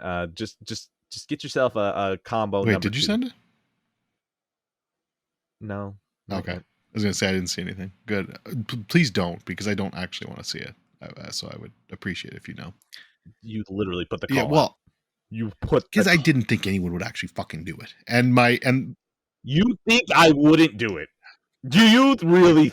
I sent you a copy of Breath of the Wild. You think I won't do it? I just want somebody to send me a goofy email. That's why I put it out there. That's not even my PayPal email. That's literally just my personal email that I use for goofy shit. So I was hoping, although somebody's probably going to send some fucking subscriber to some porn links. So cut this out. Cut all of this out. I mean, to be fair, you have no problem with that, okay? Like, as long as it's the right. Yeah, no, I'm not gonna. Anyways, as long as it's the right. Look, Jimmy, God bless you. If there is $20 in my PayPal at any point, I will go watch this at sometime in January, because I have lots of free time. But that's all I have to say. You finish off if you have anything else. But that's it. Yeah, no. I just want to emphasize that this awoke some. Oh, you know what? No. I'll mention this. My wife was a goddamn mess at the end of the movie. Just complete fucking mess. I was shocked, but she agreed with me that this movie clicked a part of her now parent brain, and it's like, whoa, well, what the fuck, Jimmy? How'd you do that? What? It's Avatar 2. Why am I thinking about my child? Thanks, Jimmy. The power of filmmaking. So yeah. God bless. Oh, this fucking movie's so good. I can't wait, man. Okay. So yeah, Avatar 2, give me that 4K out of 10. That's all I got. I think now we're ready to do our the big four, as they say. Okay, all right. From here, do as you will. So you want me to pick the first one? All right. Well, let's do this one first, because I think I don't know. Actually, I don't know. Well, we're going to start with Empire of Light. Well, that's where I'm going to go.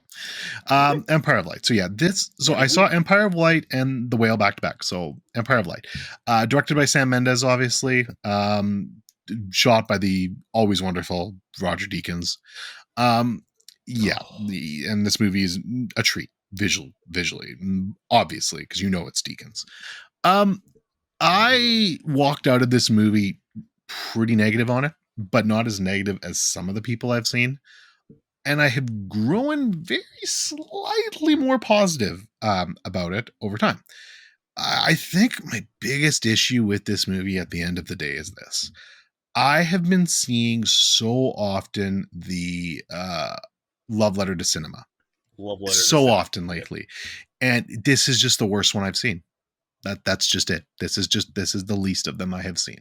I think The Fabelmans was light years better than this. I think Cinema Paradiso was light years better than this. I've seen some really fucking good movies tackling this year. This is not that. There are still things I really like about this movie. Olivia Colman fucking rocks this movie. She is so good in this movie. And her performance, I think, is kind of underrated. I don't think it's going to get a lot of recognition or any recognition whatsoever. Michael Ward is very solid. Colin Firth, I love him. He's great here too in his small supporting role. So there's lots of stuff I like there. Mhm. Like I said, cinematography wise, this is fucking gorgeous. There's so many painting like shots. Like how Deakins continues to do this over and over again, I will never understand. But the man is just flawless when it comes to movie shot. And at the very minimum, if you're going to see something made or with cinematography by Deakins, you're going to get a visual feast, bar none. So at least you got that going for it. My big, besides that issue, I just feel that it was too scattered, this movie too. Like if you want to be a love letter to cinema, great, focus on that. But then you've got racism issues in this, you've got mental health issues in this, you've got political issues You in this. can't throw racism into like the middle of the second act. Like you can't do that. Like you need to have that shit from the Yeah, there's beginning. just a lot going on here, and it just feels like you're trying to tug too many different things at once. And while I appreciate the ambition there, and I still think Sam Mendes is a really solid director, um, again, he's made a lot of shot I really like. I love Jarhead, I love Skyfall, obviously. 1917, I think is good. Like I think it's really good, even if it's not my favorite. So I think that's a good movie too. Solid war movie. Again, war movies and me, you know that. But yeah, I mean, there's a lot to like with this movie. It just left me a little bit cold at the end of the day. But I do think people are being a little bit too harsh on it. Like I don't think it's as bad as people are saying. So yeah. All right. So Empire of Light, I knew nothing about it. I honestly thought that it was the trifecta that made me love 1917 as much as I did. I thought it was Deakins, I thought it was Mendez, and I thought it was the composer that, of course, while recording a podcast, you can never remember names. Thomas something, The I think. composers for this I'm gonna movie, go Trent ahead Reznor and and Atticus Ross. no, no, for Oh, 1970. 1917. I'm sorry. Give me Thomas one Newman, second. I can maybe? find it. I can find it. Da, da, da, da, da, da, da, da, da. Thomas Newman, Yes, Thomas Newman. correct. That You're is right. right. So Thomas Newman is a guy who I think has actually worked with Sam Mendes often. And what I kind of liked about his music in 1917 is that it does play like a big prominent role while still fitting into the movie. It's one of those weird things that like the score is tied to the movie, but like you wouldn't be able to listen to it separately, but it still has such a strong identity inside the movie that like if that were missing, the movie would be substantially worse. So I thought he was going to be in here. So imagine my surprise when I was looking at the credits and Trent Reznor and Atticus Ross popped up. I was like, oh, well, huh? Okay, whoops, that was my mistake. Like that's the thing. I went so blind to this movie. I had no idea what I was walking into. I'm walking in and that's the thing. The whole section of like the love letter to cinema feels like it just pops up. Like it's pervasive because they're working at a theater, but it never felt like the actual focus. And then you get to the end of the movie, which spoilers. Look, I'm not even gonna do a countdown. Just go ahead and skip this entire section because I don't feel like this movie is good enough to spoiler tag. The spoilers are the shots, okay? Just don't look at screenshots. That's it. That's the spoilers for the movie. It just feels weird that like, oh man, my mental health is now fixed because I watched a movie. It's like that. Is that really the ending of the movie? Like, it's a love letter to cinema and it fixed my suicidal thoughts. It's like that's just weird, man. Like you did not properly build up her even being interested enough in movies. Like she gets asked, hey, do you ever just walk in to watch a movie? No, that's fine. And that's it. Like they ask her that twice. So you set it up, but like that is such a fucking huge leap that a movie's gonna hit her that hard that her depression is fixed. Like I just don't buy it.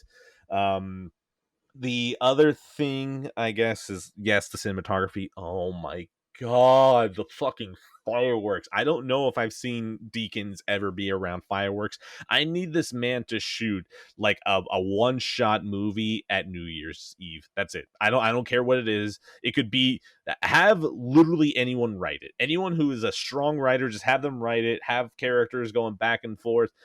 Just do it so Deakins can be around fireworks. I don't fucking care. This man has pretty much won me over that if he's shooting a movie and if the director is like, okay, I'm gonna show up because I just need more cinematography in my life. Olivia Colman, yes, she is good.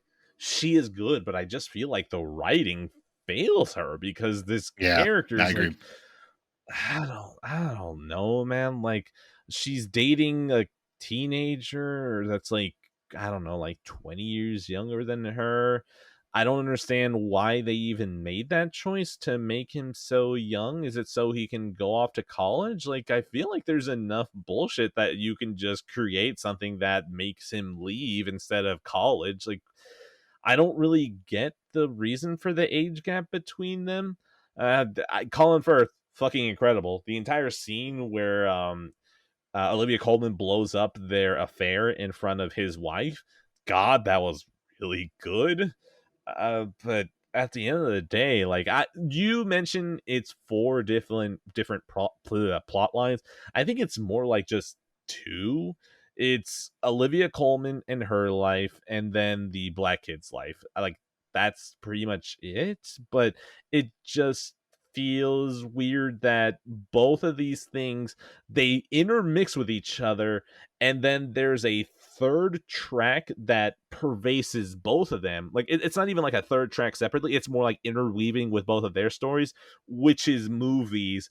But it gives so much focus to them as a couple that by the time movies are actually taken into consideration, it's like this is really weird. Like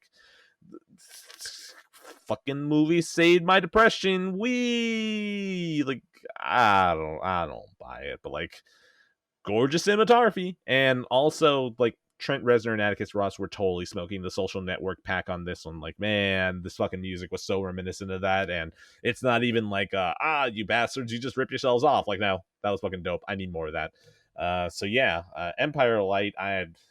It's not a good movie, but honestly, it sounded great and it looked pretty, and there was good acting, even if the writing failed most of it. But yeah, no, I'm probably never watching this one again. But I will be very happy when people clip this on Twitter of like, "Yo, dude, the cinematography," and that'll probably be it. Yeah, I'm fully aligned with you there. I agree. It's like a 5 out of 10 for me. Shout out to Trent Reznor and Atticus Ross though. Love them. They're great. They were great here too. And there was one more thing I wanted to say. Oh, this movie actually, I'm gonna have to watch it again because I've only seen it once, and I do think I want to rewatch it now. But I feel like at the end of this movie, I appreciated 1917 more because I feel like too many people are just like 1917 is nothing more. No, that's just clout. Well, That's just well, no, but clout. yeah, Sam doesn't like it either. So there are people out there that really don't like this movie. So I don't know. I feel like I Okay, but here's the thing. Here's the thing. Clown is one thing where that's taste. Sam, on the other hand, I am willing to trust that he actually doesn't like this movie because he has probably seen so many that's other fair. movies I've seen that it's not I've seen other people mention that 1917 is nothing but just a pretty movie. And I do think it is very pretty, but I think there's more to it there. And this movie definitely made me realize that because this movie felt a lot more just like a pretty movie. I I need to watch 1917 again because I really love it. I would have to figure out what would be my through line that I like about it, and or whether if it's just the feeling of the movie, because like I can remember moments of it, but like I remember that the fucking ending puts me on my ass every single time. But I don't know if that is. I think it might be missing family. I think 1917 missing connection to other. Actually, yeah, that's what it is. Yeah, that's what it is. It's missing connection. That's what it is. That's why I fucking love 1917. It's just this longing for other people. Yeah, fuck it. I just figured out why I love 1917. Fuck, I never actually stopped to think about it. God, I want to watch 1917 again. I still need to invite those two to do a special episode, so then either they change their mind or they can actually explain to me why they're wrong.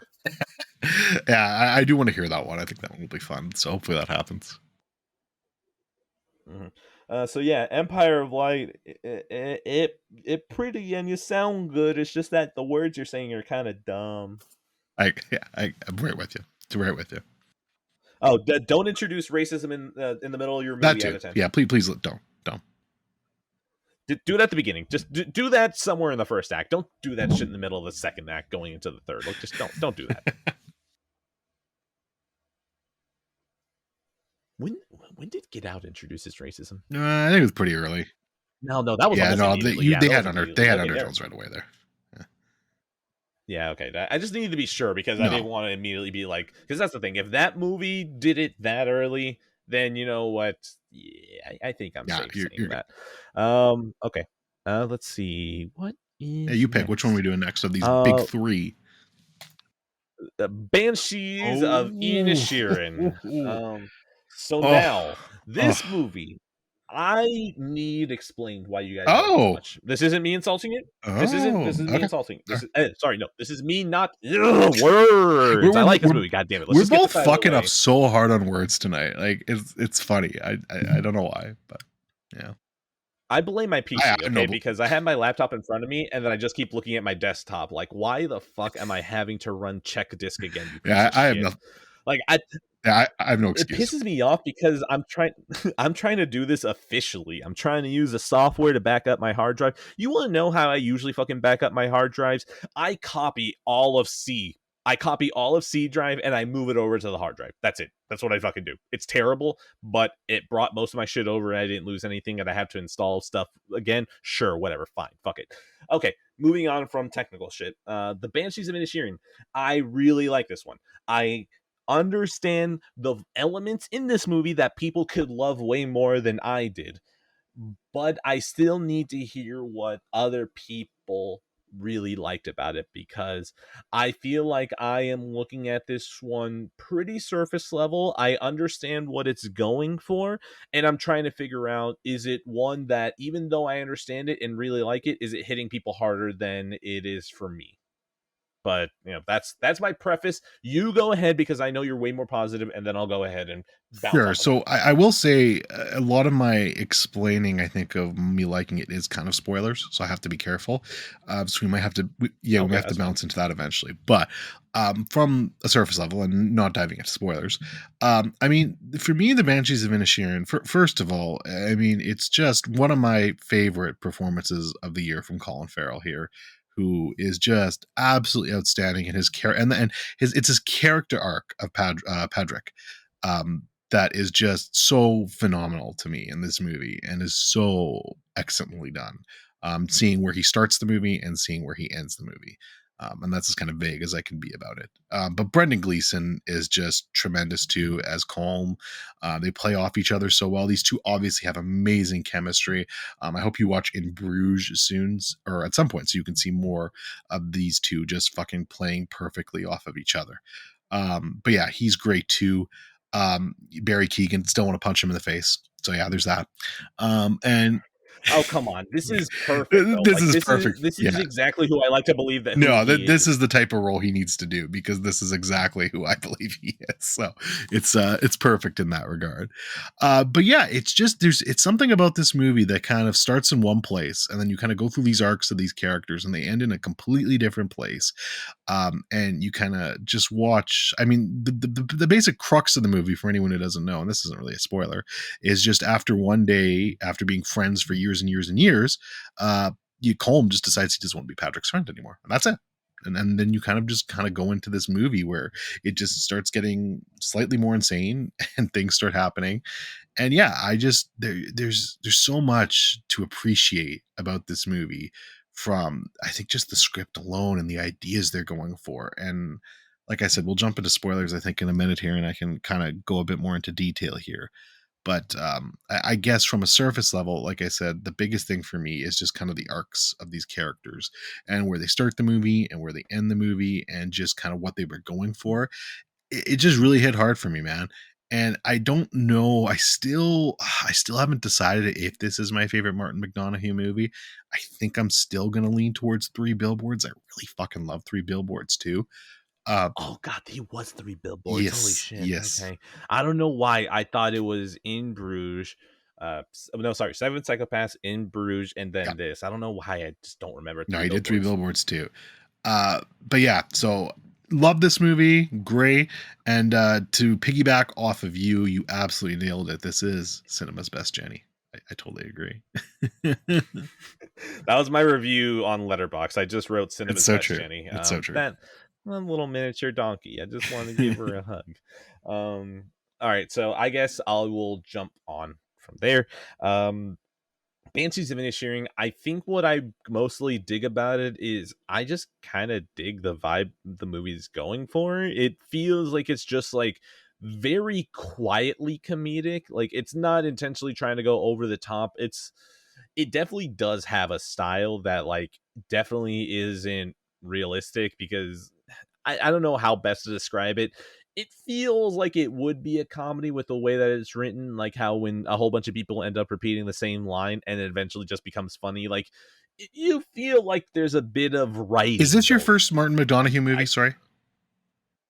No, I mean Oh, you've Three seen Three Billboards. Billboards. Okay. My bad. Yeah, Yeah. yeah, no, Well, that's the thing. Like I just didn't fair. remember that And was I feel him. all of his movies are like that. Like they have that kind of undertone of comedy to them. They're all like, they're not trying to be funny on purpose, but they just fucking kind of are. I felt that way with Three Billboards. Mm. Definitely feel that way with In Bruges as well. So Banshees, I feel like is more written. I feel like at least Three Billboards, from what I remember, that movie felt more like it was trying to give the characters a bit of a different feeling to each one of them. But then again, that might not be. That's an observation, not a complaint, and it may be more of well, it's a small town off the coast of what Ireland, and these people. What is it? A town of like less than 50 people, so if it's conceivable that all of them could sound alike. So hey, maybe that's just a thing of small town living, I don't know. So maybe not really a complaint, just an observation, and it may be just something that I feel like I have to split hairs to figure out why I don't love it as much as everyone else does. But like I enjoy the fact that the plot is that like the plot just is so simple, and then by the time you get to the end of the movie it's like Jesus Christ, what, this is just about a friendship breakup. Why did this ended up here? And I had to imagine that a lot of it, no, I don't even know, would, because like my brain digging deep wants to think about mortality, but then like I don't know where to follow up that thought. So I think at this point we might have to go into spoilers. You really love this one, I still really like it. I think it's just one that I really like. I think maybe I don't get it fully yet to enjoy it more, or I may get it and just be like, huh, I think that just missed me a little. yeah, fair enough. No, I really love it. So we can jump into spoilers. Do you want to start or want me to? Yeah, All right, you go for it. No, that's the thing. I still feel like I fair, need help fair, guidance because I know that this movie's good, and part of me just feels like, am I missing fair, something? Like, what is there something that's going to kick fair. me in? Okay, so here we go. 3, 2, 1. Jenny dies. Okay, so look, here is the thing for me. From first of all, obviously, we're looking. I think we look at this movie partially as a analogy. I think that's the right word for the Irish. Allegory. Yeah, basically, it's basically we're looking at an Irish civil war. That's what's happening in the movie, and that's basically what's happening between these two characters, Patrick and Colm. They basically Yeah. have started their own little war with each other. Um, for like most wars, really nothing, no reason either, just stupidity. For me, why this movie works just so well is just literally that is just watching Patrick start as this village idiot who just is completely fine to live out his entire life going to the pub, drinking, spouting his probably stupid bullshit, getting a little bit too drunk, and going home and sleeping. And even his sister, who I can't fucking try to pronounce her name, but Carrie Condon in the movie, or as the actress in real life, she has bigger dreams. She wants to aspire to be something. Colm, he's like, man, I'm gonna die soon. Like, I want to do something different with my life. And you see him attempting to do that in this movie with, just with his music and his playing of the violin. Um, with Patrick, though, he's just perfectly content to drink his life away, and that's fine. He's happy doing that. There's no issues there. Yeah, Legend. I'm shout out. I'll respect you, my friend. But yeah, then it starts getting so dark and sinister. When you get Colm being like, "No, you know what? You keep fucking around with me. I'm gonna start chopping off my fingers, fucker." And of course, Patrick's like, "Ah, you're not actually you're not gonna do that." yeah, come on, man, you're not actually gonna do that. Fucking starts to do it. The absurdity of the situation, it just gets ridiculous. Like, it's like, oh my god, he's like doing it. Like, no, bro, chill, stop. Patrick, he's gonna fucking kill himself. Don't do it. Um, I love when he it's so throws it at good. the Just the door, and thud, I that love thud. how much they focus on the blood just dripping The constantly. thud was. This man's at the fucking bar, just still I bleeding. saw this in theaters, and the thud when that fucking finger hits the door is so loud. It's great. Oh, dude, no. I watched it in my Yeah, theater room, okay? And I think I had Elena in my arms, and I was like, oh, she jumped a it's little. so good. But yeah, and then he slowly, Podrick starts to get pulled into this absurdity of the situation, and he becomes angry and bitter. And the movie ends basically with him being the exact thing he didn't want to be. He mentions earlier in the movie that everyone on this island is just basically a bitter old person waiting to die. And here he is. By the end of the movie, he is a bitter old person with nothing left to live for at this point, other than trying to basically kill home. That's all he wants to do at this point now, is make his life a living hell because he lost his Jenny. And it's horrible. It's horrible. It's so depressing, and it kind of, it's one of those things that like takes like a little bit to hit, that it's like, oh man, that's it's kind of fucked up. And then I left the theater and I'm like, oh man, that's really fucked up. Like, he's he's fucking bitter now, man. He's He's done. done. Like, that's it. That's his life now. Like, he's got nothing left to live for at this point. Like, he's literally just gonna be a piece of shit now until he dies. And it's sad, and it's just so incredibly well acted by Colin Farrell. He's gonna get an Oscar nomination, and he very well might win it, and very deservingly so if he does, because I thought it was a tremendous performance. And that's part of why I like it so much. There's a lot more to it. And again, I don't go as deep into movies as some people do. I'm sure there's a lot more there, but I just really dug that, and it's definitely a top 5 movie for me this year. It's great stuff. Okay, so I definitely like it more. I don't think it's still bringing me up more to where everyone else is, but that's the thing. I hadn't really thought about the whole aspect of the bitter and ready to die part. I just more of took it as, well, this man, he now has a goal, not a good goal, but he now has That's a goal. true. He's not just going to be drinking It's away most of true. his It's life. true. Okay, yeah, no. Okay, it is good. It is good. I still accept that it is Kino. I will accept anyone putting a Kino on it. I like it. I will leave it there. I feel bad because I feel like I'm shortchanging this Do movie. you like Three Billboards more, out of curiosity? Okay. Yeah, Okay. yeah, Fair. yeah. But that's the thing. I feel like both of these are still within the camp of like, that was very good. I don't ever think there'd be That's favorites. I don't know, man. I really do think it is weird that like I can split myself off and be like, I like this, and I can accept that the quality of the movie is higher than where I like it, but then just accepting it might just be my taste. Which honestly, I'm glad at least my taste allows for that to be accounted instead of just like, I don't like it as much as everyone else. I fucking That's hate it. fair. That's fair.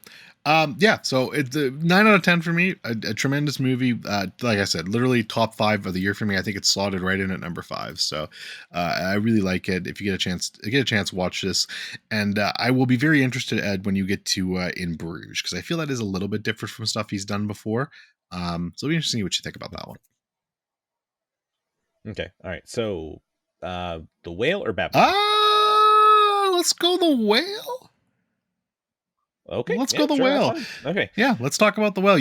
I'm dying to hear your thoughts. So do you want to go first? yeah, Go. sure. Okay, so, the whale. This movie is gorgeous. It is colorful. It's got a very good cast of characters. I'm shocked that all the villains are as well defined as they are. I feel like this is the most menacing villain that I've seen in quite a while. I have to admit that the performances actually were pretty comedic. There were actually well satisfied arcs for all the characters, and I just wasn't expecting any of that. I'll leave it there vaguely. Go for it.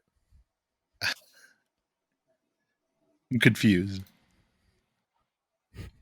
No, go Uh, ahead. Go I'm ahead. so confused. All right, all right. Did you watch 2013's The Whale, directed by Ulrich Riley? Okay. No. All right. The squid and the whale. You're fucking with me somehow. Right? Anyways, all right. Whatever. I'm being fucked with. I watched. I think I watched a completely different whale, and I'm going to talk about the good whale here because I don't know what the fuck you. I mean, Pinocchio, maybe. Are you talking about Pinocchio? Oh, maybe you're talking about Pinocchio. Oh, good movie though. All right, I don't know. Anyways, look, I watched The Whale, directed by Darren Aronofsky. And we should have ended the show with this. I didn't know this was going to be this fun. Starring Brendan Fraser, Sadie Sink, and Hong Chow. I fucking love this movie. I mean, this movie is my favorite movie of the year. So I bawled, literally bawled my eyes out in the theater watching this movie. And I will. I mean, fuck, I don't know if you've seen it now or not. I'm going to go into spoilers and say something. So if you haven't seen it, you will have to go away. But yeah, I love this movie. Brendan Fraser. I mean, it is just, for me, there is not a more likable figure in Hollywood than this man. This man fucking was abused by Hollywood executives, fucking, and he left the industry straight up and was blacklisted because of this. Like, they're like, nah, you spoke out against this, fuck you. You're not going to get work anymore. Like, how dare you air our dirty laundry to the public? And he did not work for a long, long time. So for him to finally be back and not only doing this, but he's also in a fucking Martin Scorsese movie that's coming out next year that by all accounts, he was great in that too, which I can't wait for. God bless you, Brendan. Nobody deserves this more than you. Like, nobody. And for me, it's my favorite male performance of the year. I don't know if he'll win it. There's some good male performances this year with him, with Colin Farrell, like I just said, and even Austin Butler as Elvis was really good. So it's a stacked year with lots of great films. I will fucking lose my mind if he's not even nominated. But I could understand if he doesn't win it, even though it's my personal favorite. So I think this movie is absolutely tremendous. I loved it from start to finish. It's a bit melodramatic at times, and it's definitely like a very play-like movie. Like you're in one setting the entire thing, so you got to kind of be into that. But I love that sort of thing, so I thought it was tremendous. All right, so to continue talking about this movie, so the one thing I will say is that I think people are kind of overrating it. I think people are looking. That's the thing. I know I'm usually talking about. Oh, I don't like using the word overrated because I feel like it. I feel like usually the term is underwatched or like I don't remember what I usually talk about. Man, my brain is really leaving me. This one I feel like is probably overrated. I think people were just shocked from the last movie to this movie that it's like, what? It's this good? Oh my god. But I will say that what really made me shocked is that the animals were talking in this one. Let me tell a story. So, what was it? Yesterday, Wednesday, Tuesday? I don't remember. I was ready to go. Oh, it was Tuesday. I was ready to go watch The Whale. And then I dropped off with family members. We're going to go watch this movie, right? It's in Theater 10. I show up at the theater that's nearby my house. I go to Theater 10, and Babylon is playing in Theater 10. And I'm very confused. What is going on here? I check my phone. The app was defaulting to the closest theater that had The Whale. Oh no. Like 20 miles away. Not my closest theater. So at that point, well, I don't know. Y'all watch Puss in Boots: The Last Wish?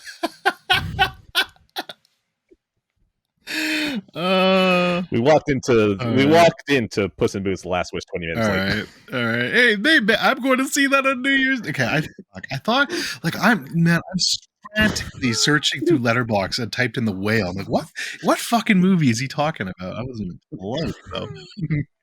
This is why I was telling people that they weren't going to be able to guess what my secret movie trip was, because my secret movie trip was to watch The Whale. Oh my fucking god. Oh, Puss in Boots. Well, all right. Well, hey, now we got a bonus. We got a bonus Puss in Boots review. Fuck, Herb. I know. I don't think you listen to the show, but you got to listen to this segment. No, I'm not going to put the timestamp. I'm not putting the That's timestamp. That's going that's to be the fun amazing. part. All right, fuck. So wait. So have you seen? Did you watch The Whale? Yes, All I right. did watch The Whale. I will talk about Puss in Boots. Yeah, first. fucking talk about Puss in Boots first. This is the weirdest double. Man, you should have fucking hinted. We could have ended the show if this would have been gold. Anyways, whatever. Keep going. No, but that's the thing. I wanted your response was too golden to let you in on it though, True, because you're just true. like an ensemble. The Yeah, villain? You mean well, yeah, obesity? You mean the villain I'm really obesity? racking my head for a minute there. I'm like, what the fuck are you talking about, man? And I was trying.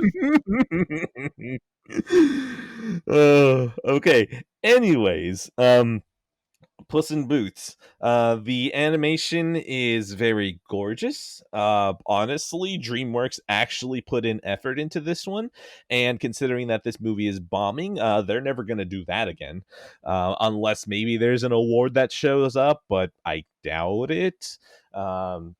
But yeah, the movie is fun.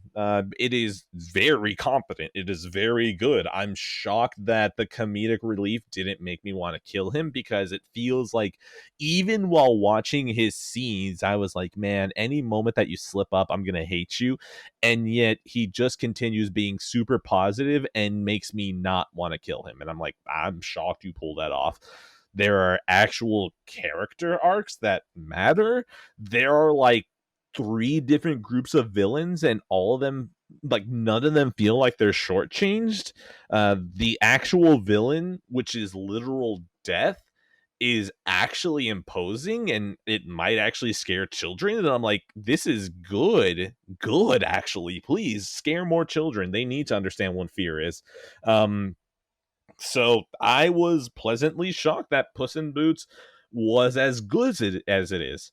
I feel like it is absolutely overrated, because people are talking about this like this is like one of the greatest animated movies ever, which it really isn't. Like, it's not. Like, it is exactly what Rotten Tomatoes has it at, which is like high 90s in percentage of people who will like it. I'd be shocked if anyone disliked this movie, but I feel like there are way too many people who, not on the percentage rating like Rotten Tomatoes, but like straight up like, this is a 9 out of 10, this is a 10 out of 10. Like, it's not that good. Like, it's very good. And then when you consider what DreamWorks usually does with animated movies, among their pantheon, yeah, holy shit, this is probably top 5 for them. Good for them. Or maybe not even top 5, because I'm pretty sure if I really started counting, it would be out of the top 5 pretty quickly. But like, let's say within the last decade, oh fuck yeah, absolutely, that's an easy shoe in for top 5. Hell, maybe even the best one. I'm maybe missing something. Hold on, it's 2022. How to Train Your Dragon 2 is in there, so yeah, top 3. We'll cut it even down even harder, so it gets a little kinder. But yeah, I don't know. I definitely overrated. People are talking about this one way too highly compared to what is actually there. So yeah, Puss in Boots, a fun movie. If they make I mean, they're gonna make a Shrek 5. Like, that movie, pretty much at the end of it is like, it's yelling at you Mm. Shrek 5, and I'm thinking, okay, you know what? If this team goes to a Shrek 5, sure. Yeah, sure, I'll watch it. I don't think I'll watch it unless The Whale 2 is accidentally in the wrong theater again, but like, I'm curious. Sure, why not?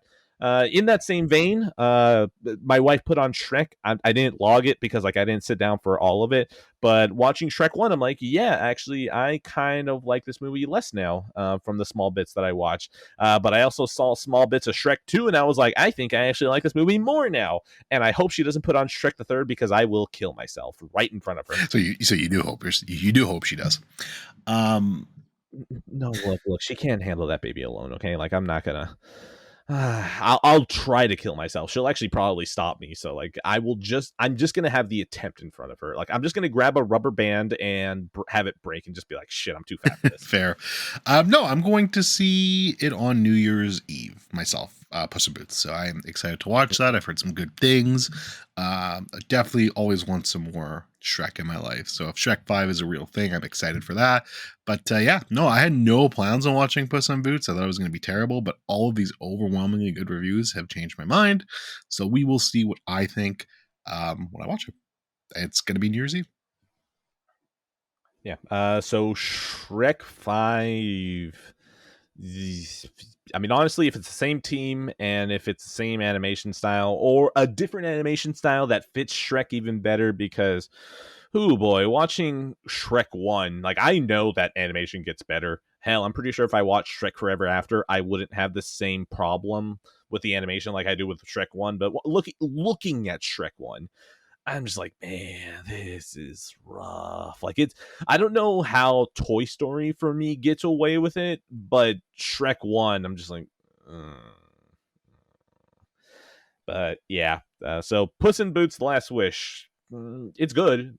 I feel like it's overrated. I feel like it's getting too much love considering what DreamWorks does usually. Like, I feel like that's what makes sense to me.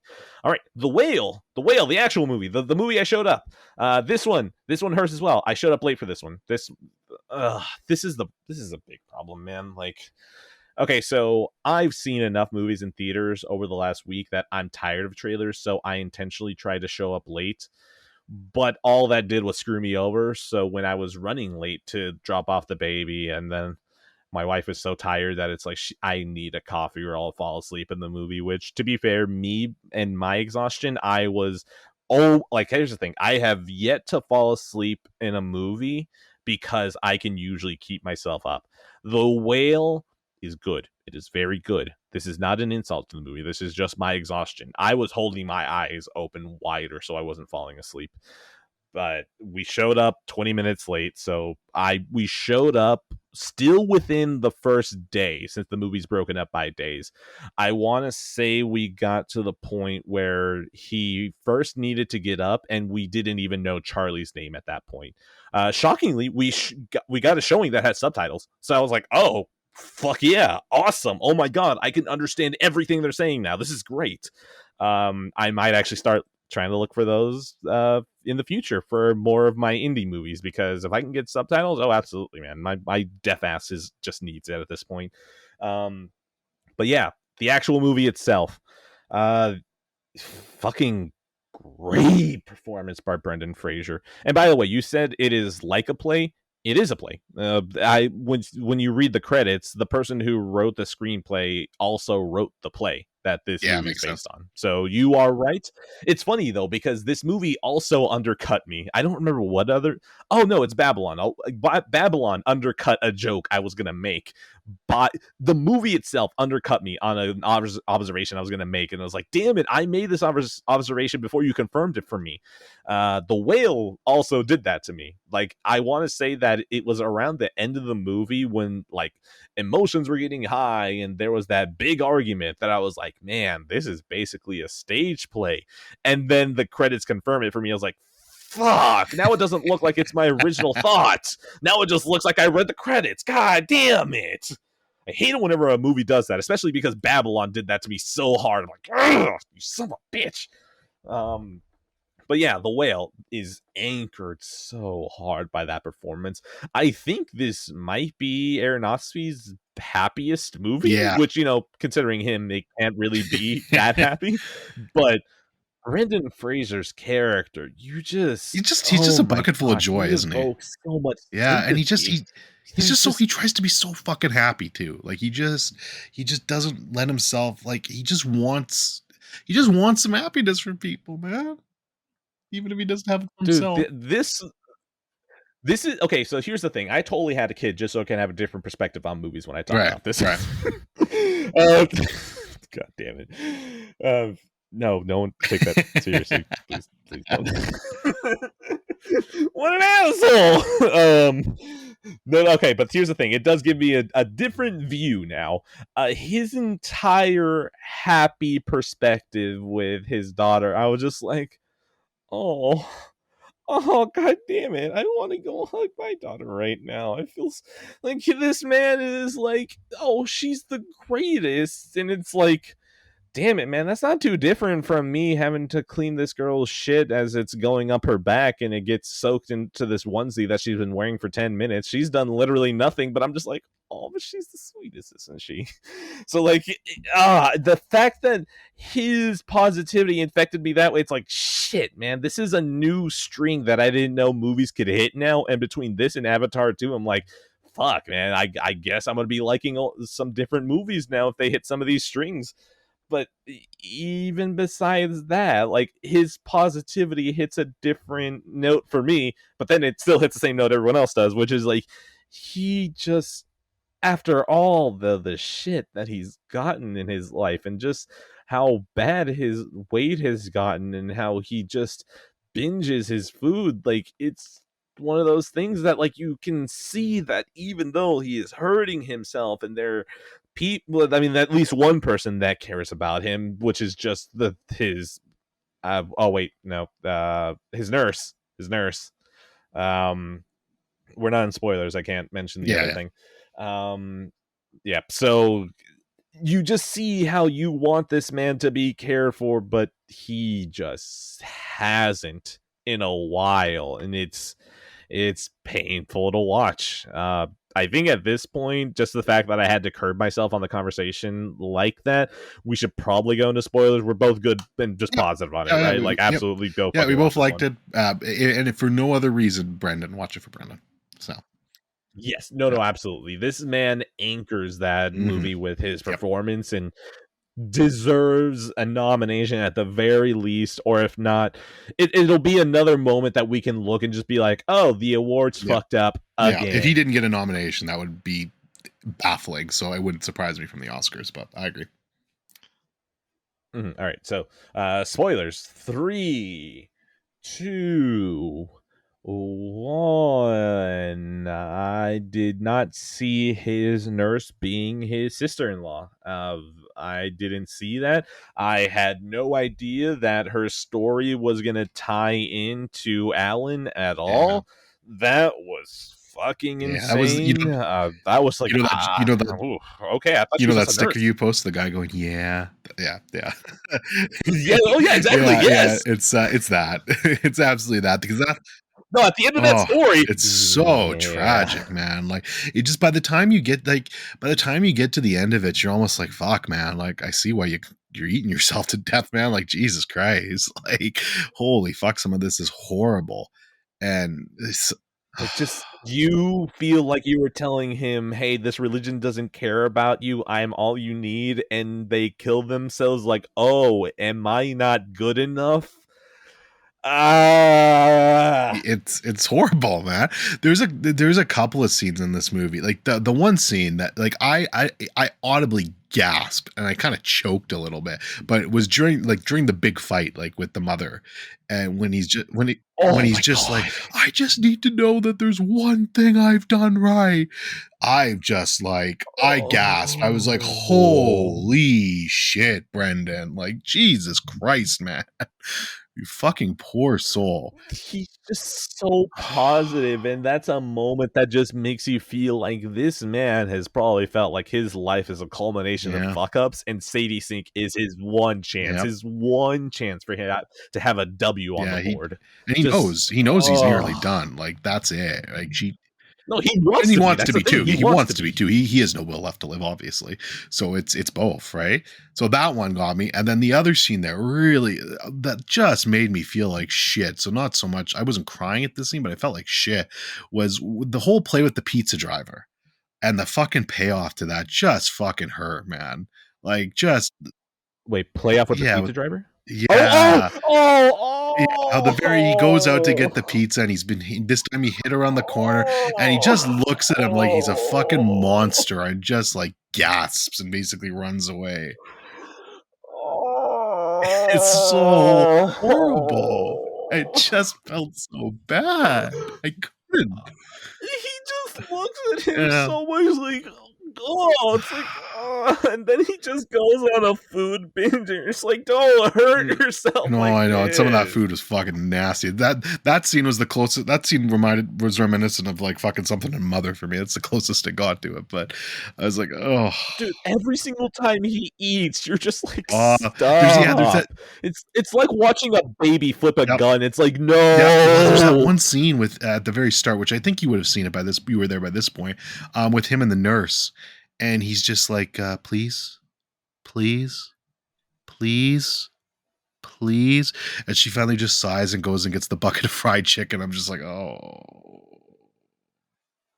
Oh, you're right. He does. yeah. Oh my god. Okay, no, no, no, no. I don't know why. I think this is through my exhaustion that like him saying please, I think was connecting more to the previous sentence, so it didn't really connect more to the chicken. But like, dude, seeing the chicken bucket in his hands and it looking like what would it him holding that bucket of chicken looks like me holding like a large Slurpee from like a gas station. So like not even like a large one from like a restaurant or anything. Like I'm talking like the big ass gulps that they have at gas stations. Like I was looking at that thing like Jesus Christ, like that is scale. This man is just so heavy set that he can hold a chicken bucket like that. I'm like, jeez, just and like I'll. I'd go. I don't know, man. No, I just that part to me was just tragic, and there's a lot of it. I really appreciate though, like I love it when directors kind of do a 180 on themselves, and like you've got like from Mother this couldn't have been such a different movie from Mother. So I really appreciated Darren Aronofsky doing something like this, which was a lot more down to earth, a lot more simple in its setup, but it still definitely felt like a Darren Aronofsky movie. Like you Oh said yeah, though, you're right. It's probably the most positive Darren Aronofsky movie I've seen, which is hilarious to me. it's the most positive he can go. Well, it's funny because that was the same thing for me and fucking Michael Haneke recently. I was like, oh god, this is the most positive, like Jesus Christ. And you're right though. This is the same thing with Darren Aronofsky. So, yeah, I love this movie, man. The ending, I think is beautiful. It's great to me. I mean, I think obviously you can leave it open to a little bit of interpretation, but I think he obviously died, like basically when he took the Oh no, he did. yeah No, he did. He when he did. take He did. He when absolutely. No, right, there's no right when he interpretation. He takes did. off the breathing apparatus, I think he's basically dead at that point, and he's imagining himself standing up there. But he gets the Oh no, I think he actually does oh, you walk do over okay, and then die. interesting, No, no, no. Like I am convinced that he actually does get up, and through all of that exertion is what interesting. See, kills him. that's Like fair. that's I want to believe that. I'm too cynical though. I just don't know how he would actually get up. But I hope no, but like that's the thing because like okay, it's one of those things that like okay, I would be saying this even if I wasn't a parent, so shut the fuck up, okay? There are a lot of instances where a parent for their kid will do some shit that's like there is no fucking physical reason you should have been able to do that, but you were able to, okay? There are fucking stories of women being as strong as crackheads and lifting cars because their babies are underneath it, okay? So like if you tell me that this man who knows he's on the last few minutes of his life, and then you have the fact that it kind of rhymes within the facking, oh Jesus Christ, the fact that it rhymes. You know what? I may just not edit this episode because I want everyone to understand that how much editing actually goes into this, so you understand what it sounds like. just leave that part Oh, unedited at least. no, no, no, because then if I leave this in and then I cut everything else out, then they're like, "What are you talking about? It all Yeah, sounded true, fine." true. So like, I don't know. We'll see. Okay, it'll be New Year's. Fuck it. Maybe I just take it easy here, and I do even a lazier editing job. I don't know. Okay. Anyways, the fact that he walks over to her, that kind of rhymes earlier with the movie where she's like, "Oh, okay, then walk Yeah. over here," and he can't do it. Like it feels like that's a good payoff for that because now it feels like Sadie Sink is kind of accepting him a little bit more, and it gives him a little bit enough confidence to be able to do that. Because let's be honest, this man has no confidence whatsoever throughout the Oh no. entire Oh movie. You yeah. know what I'm No, saying? none whatsoever.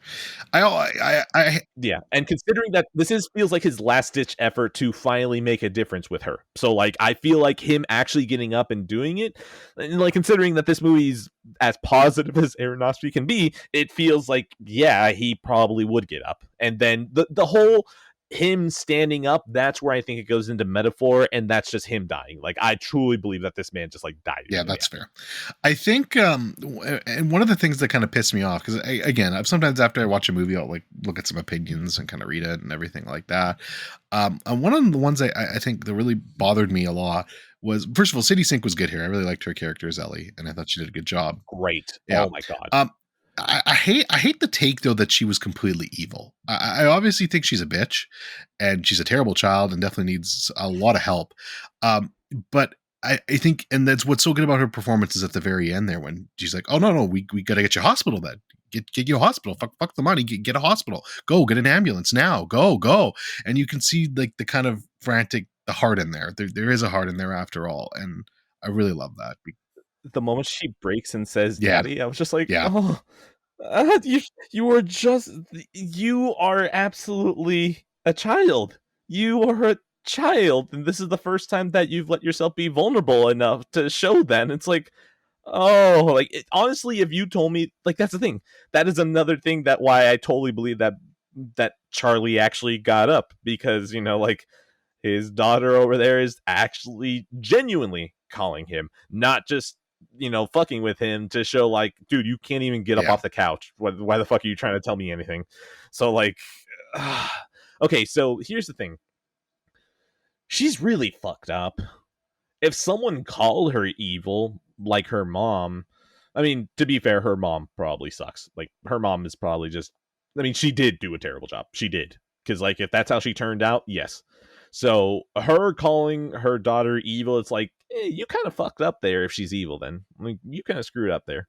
I would understand people in that world calling her evil. I will say that I think Charlie is wrong about what she does to the not Mormon kid, but whatever. No, that was definitely done out of assholeness. Like, there was no good there. Yeah, no, absolutely. Yeah, that's him being positive. But that's another moment where he's like, she's a good person. She helped him. I'm just Charlie. like, we're trying to see good in people here, Charlie. But that was really a dick move. Whenever he goes to hell, there'll be a grease fire. She's kind of an asshole. But yeah, no. If anyone sees this ending and still considers her evil, you weren't paying attention. But beyond that, I'm curious because this is one that, like, on the drive home, I didn't know where my answer landed, and I still don't know where I land. Does Sadie Sink change after this? That's a really great question. That's the question. I feel we don't have an answer to. I think you hope, like Charlie does, that yeah, she does, because she finally had that breakthrough at the end. I agree that what she did to the preacher boy. He was getting this, by the way, Thomas. I think what she did to him was clearly a fucking horrible thing to do and a dick move. She was not doing it out of any niceness. And so what happens at the very end, this is her first basically genuine act of kindness that I can see in this movie. And it shows that she has a heart, and you hope that experience would, I don't want to say traumatic, but it would be an eye opener. I'd be like, holy fuck, like, that just happened and I need to make some fucking changes in my life before I waste my life or something like that. You would hope that would open her eyes to it. I'm going to be honest though, in her situation, she's not set up for success because she's still going to be living with that shitty ass mother. She's going to have a bunch of cash thrown her way now that God knows, like, money is not going to buy her the answers she needs. It's not. It could buy her freedom to get away at least from the toxicity of her mom, though. That's the hope. The hope, like, how old is she in this movie again? She's about to graduate, right? Yeah. So yeah, we'll say that. So that's the hope. She graduates. we'll say 17 because if she's graduating, but she still can't exactly get away from her mom, I feel like they would have brought up at some point, like, yeah, I'm 18, I'm ready to get out. Like 18 is such an important number that it feels like that would have been Yeah, brought up. So I feel like we have to assume not 18, but if she's you graduating, can. 17. So it wouldn't be that Yeah. much So, longer and until she could that's leave. the hope that you can use that money to get away, get the fuck out of there, and start a new life for yourself. That's certainly what I hope. Whether that actually happens or not, I don't know, man. It's Darren Aronofsky, so she probably ends up as a fucking hooker and dead on the side of the street. So a year later, Ass to ass. oh Ass god, to ass. no, no, S god, 2. It's going to start Jennifer Connelly, and she's going to be oh teaching Sadie Sink how to make god, money. fuck you, Darren Aronofsky. You want to do heroin? Yeah, I mean, and that's the great thing about this movie. I'm fucking going to do heroin. Great segue. That's the great thing about this movie, though, is that it's just this one. I'll be very happy to watch again at some point because I mean, it's very sad and it's very emotional and it bubbles in you. But this movie, by the end of it, didn't break my soul. And I appreciated that because with Requiem for a Dream, with Black Swan, even, like Aronofsky has done that so many fucking times to me. So I was glad with this one, at least, I could have some semblance of my soul left and be like, okay, that was actually somewhat of a positive ending. Um, Wait, are you telling me that Mother wasn't a positive experience for you? it was something. It was an experience. I honestly, I can't say whether that was a positive or negative experience. It was just Oh no, that was a positive it's experience. That was a it's positive just an experience for me. I love it. I love that movie. But yeah, it was just an experience for me. Um, It's a fucking Oh panic god, attack. yeah. But yeah, like I said, to go from that to this is just it shows the range of Aronofsky, and he's definitely one of my favorite directors now. Even watching The Fountain, which is a lot of people consider lesser Aronofsky, I still really like that and vibed with it. So he's not in my top 5 directors, but he's like literally right on the outside, knocking on that door. Would be in my top 10 for sure. And this movie just cements that for me because this is actually, I think, my favorite Aronofsky movie. So I loved it. I thought it was great. Again, and Brendan Fraser, I could not happen to a guy who deserves it more. I'm so happy for him. And Mhm. again, I don't know if he will get nominated for an Oscar. I don't know if he will win it, but He fucking I better hope get nominated. At the I very agree. I fucking agree. least, And I hope he nominated. wins it too, because he's already said if he wins it, he won't be there. And that would be just great for me. That would be the perfect fucking thing. Yeah, he Chad. won't. He refuses to go to those shows anymore after what happened to him, and God bless him for that. And I hope he wins and they can trot somebody out, and then people will have to fucking Google, be like, why wasn't Brendan Fraser there? And then fucking you can hear his story, because that is a story that absolutely deserves to be heard. So shout out to him for that. Yep. And I mean, like, fucking, and I might be misquoting this story, and I don't know if you've heard this. So if I am, I'm sure Mac will correct me or something like that. But one thing I do remember hearing is about him in the new Scorsese movie. Apparently, he fucking wowed Marty so much that he basically flipped roles with him and Leo and gave him a much bigger role. So I don't know how true that is, but I remember hearing something about that. Yeah, I'm gonna have to Google that and like fucking figure this Leo. out. But I like there was something like I don't know if he flipped roles with him, but like he gave like Brandon like a lot more character time or like an expanded role or something like that, because his performance is apparently so impressive. So to get that kind of praise from Scorsese, like you made it, Brendan. You went through a real rough road. I'm sorry you did, but between this now and a fucking Scorsese banger, man, you're gonna leave your legacy now. So I'm very happy for him. We have been robbed with two things in cinema history. One, only two Timothy Dalton James Bond movies. We were True. robbed of that. We were True. robbed of more. Another robbery is not having Brendan Fraser in the 2000s and the Yep. 2010s. Because if this man was here's the thing. This man was in like just some random comedies and some random action movies in the 90s. And he had leading role status in The Mummy as an action star. This man could have kept going. He could have had not a full on Tom Cruise trajectory, because I don't want to exactly say that, like, because like let's be honest, Tom Cruise started a little bit teeny bopper. He had some really hardcore dramatic roles, and then he became a leading action star. I'm not saying the trajectory, but I'm saying like kind of that same feeling where wherever you put this man, he will fit. So we were robbed. We were fucking I robbed of that, completely agree. and it sucks that it came at his Yeah. expense. Also, The Mummy's a great movie. If you disagree, you're an idiot. Awful. Uh, The Mummy is so fucking So fun. good. Like, there's no reason to hate it. It's just, it's huffing a lot of Indiana It's fun. Jones energy, and it succeeds. Like, it succeeds. No, it's just fun. So, by the way, did you end up going with your wife to this or no? Yes. Yeah. No, oh, no. Was she fucked? She just kind of looked at me. She was just like, God damn. Yeah. Like, I told her, I gave her ample warning. It's Darren Aronofsky. It's Black Swan. It's Requiem for a Dream, a movie I've told her often you will never watch, or if not, I'm gonna have to hide the sharp objects in the house. It is Mother. Yeah. And here's the thing: she went to Mother with me in theaters. In theaters, okay. Wild. And by the way, again, just because I didn't get to say it earlier, Mother is a positive movie. Any movie that has the baby Jesus have their neck snapped after screaming and peeing on random people is A-okay. God, I love Mother. Fuck. Every time I talk about Mother, I just want to rewatch it. It's so good. But I want to rewatch it with somebody who hasn't seen it before, because that's the fun, is subjecting somebody else to Mother and watching their reactions. Still to this day, the best cinema experience of my life. I fucking love Mother. That's, you have to make sure it's someone that you're okay with losing, or knowing that, like, you can't get rid of me.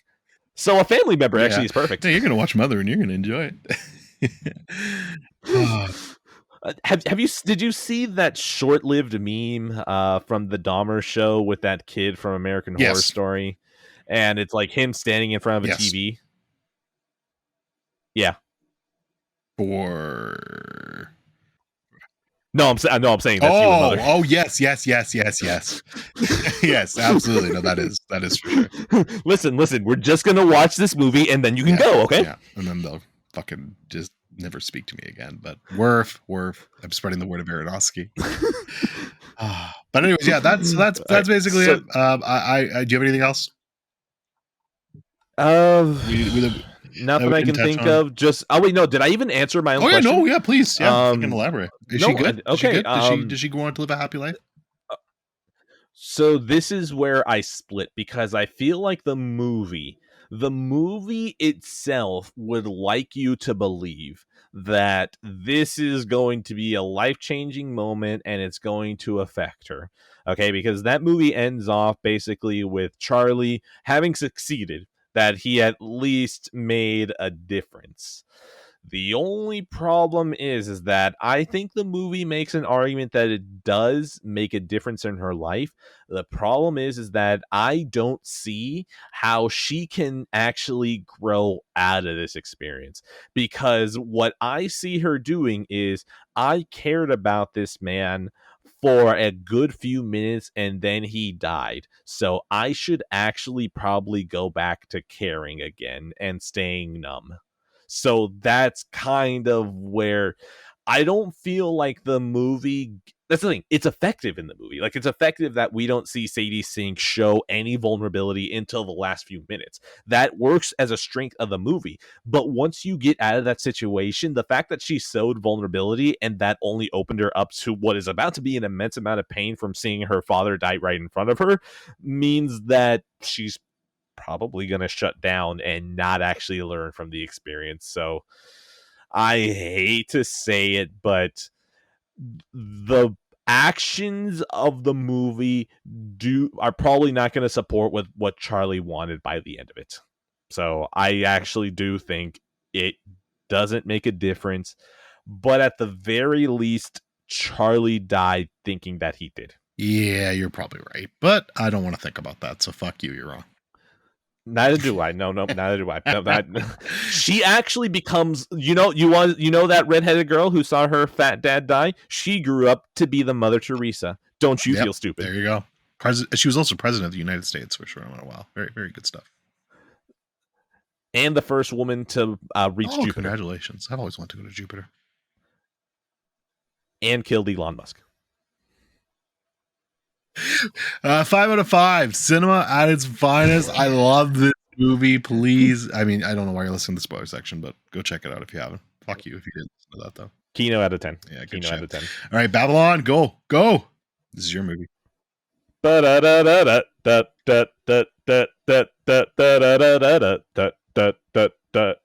song is not out of my So head. good. Nope. So good. Nope. I heard the soundtrack on Spotify. Fucking shit. Oh my god. Babylon is so much fun. I can't mention how it undercutted me yet. I'll throw that into spoilers. Instead, I want to keep this brief because I feel like for a 3-hour movie, it'd be very hard to speak vaguely about it, because I feel like this is a movie that if you know the bare minimum, go. That's it. I walked into this shit blind. Okay, I barely even remembered that Margot Robbie was in the movie, okay? That's how little I paid attention. And then when a certain actor later on shows up in the movie, I was like, oh yeah, I forgot that I accidentally read about that. But I went into this movie completely blind. I didn't know shit about it. The same thing for The Whale besides Brendan Fraser's fat face on a poster. Like, that's it. Like, Empire of Light, actually, I went in completely blind. The Banshees of Inisherin, completely blind as well. Like, I went into these movies knowing zero, and it was fucking awesome for all of them. But Babylon, yes, I fucking love it. People are getting filtered. Your turn, brief, before we go into spoilers. Babylon's, really good movie. I'm definitely not as high on it as you and some other people, but I really appreciate it. I've grown on it a bit more since I've left the theater on it. I think there's a lot to love with it, especially the first half of the movie, which I think is just such a fucking great time. So much energy and just so much fun.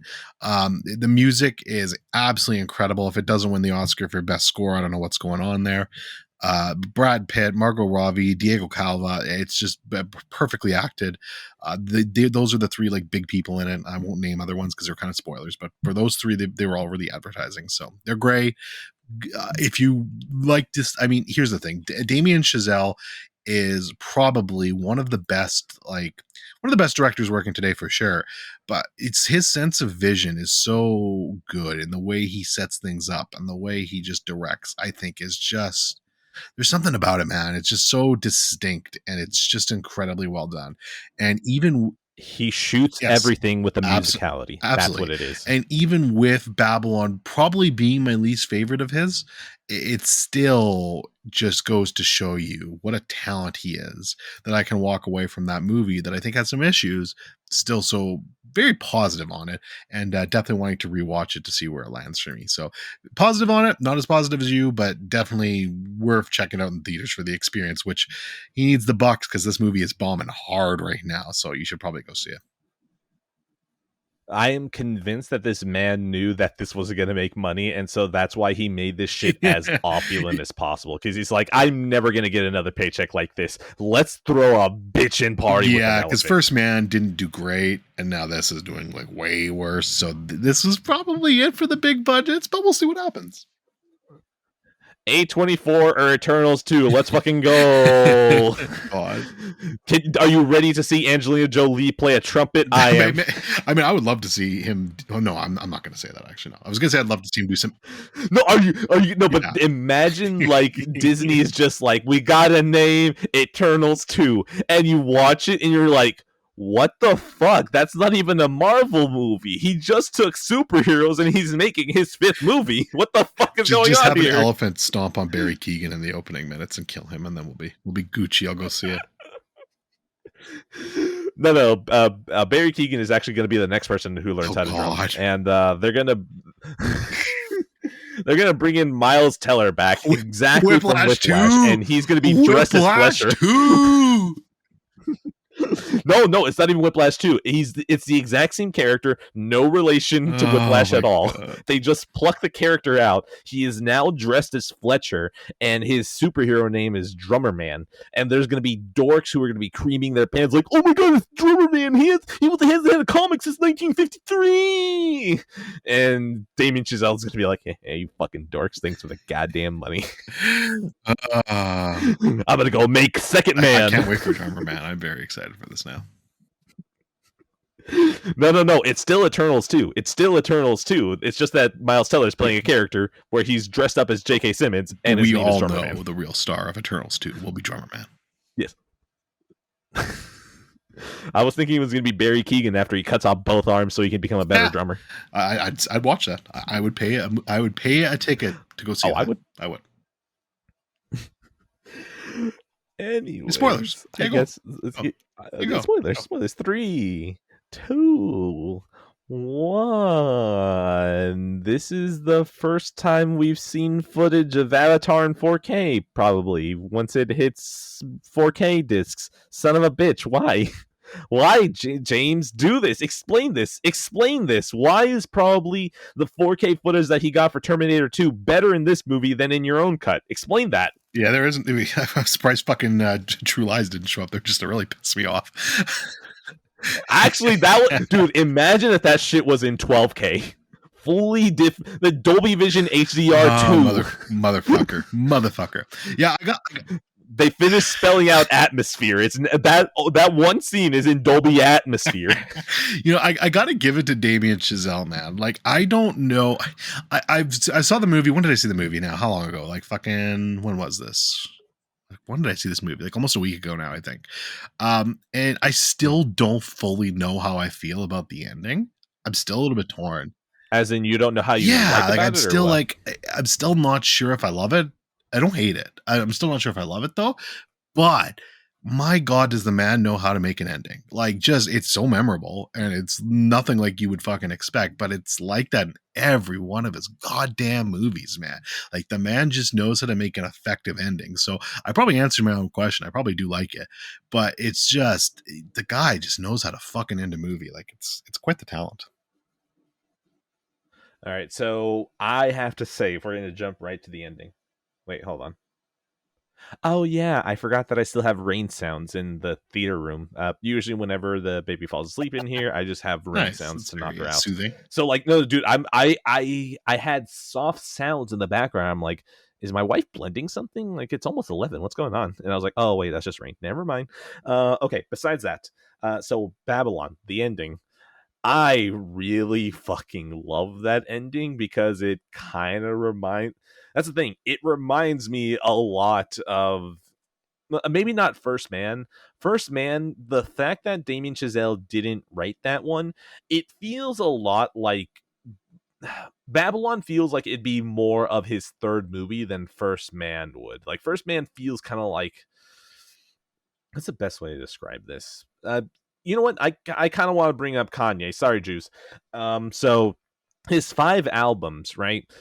So late no what's the first one? College Dropout. Yeah, College Dropout, Late Registration, Graduation, 808s and Heartbreak, and then Beautiful Dark Twisted Fantasy. It feels like 808s is a completely different thing that doesn't build off of the Yes. others, while it feels like there is a progression from Graduation to Beautiful Dark Twisted Fantasy. Like it actually feels like that sound progressed further on. It feels a lot like the style that Whiplash had was kind of refined in La La Land, which was then refined further in Babylon. Sure, it's still, First Man feels like kind of like a sidestep, still moving forward, but like a sidestep to what the other movies were working on. And, I feel like the writer-director combo is probably what actually makes it feel like that. The ending of Whiplash asks, is it worth it? And La La Land asks the question, was it worth it? And then Babylon says, okay, it was probably worth it. Like that's what I really like about the ending. Again, I'm gonna quote that one line review on Letterboxd. I'm pretty sure there's an actual review underneath it, but the one line is perfect, which is this a love letter to cinema or a suicide note? And the answer is yes, because that is perfect. Yeah. That is a perfect description. Well, even in my review, I said, what did I say exactly? Not to pimp my own shit. What the fuck did I say? How do I look on my own review? There it is. Pimping your own shit? No way. Not letterbox.com/adaholic2ds. No, my review is like, so do we hate Hollywood or love Hollywood? And by the end of it, I don't know, right? Because like it feels like so much of this movie is like, man, Hollywood's such a fucking piece of shit. Like, fuck, man, like what the fuck? But then you get to that end and it's so beautiful, and it's like, oh man, yeah, I guess kind of all was worth it, huh?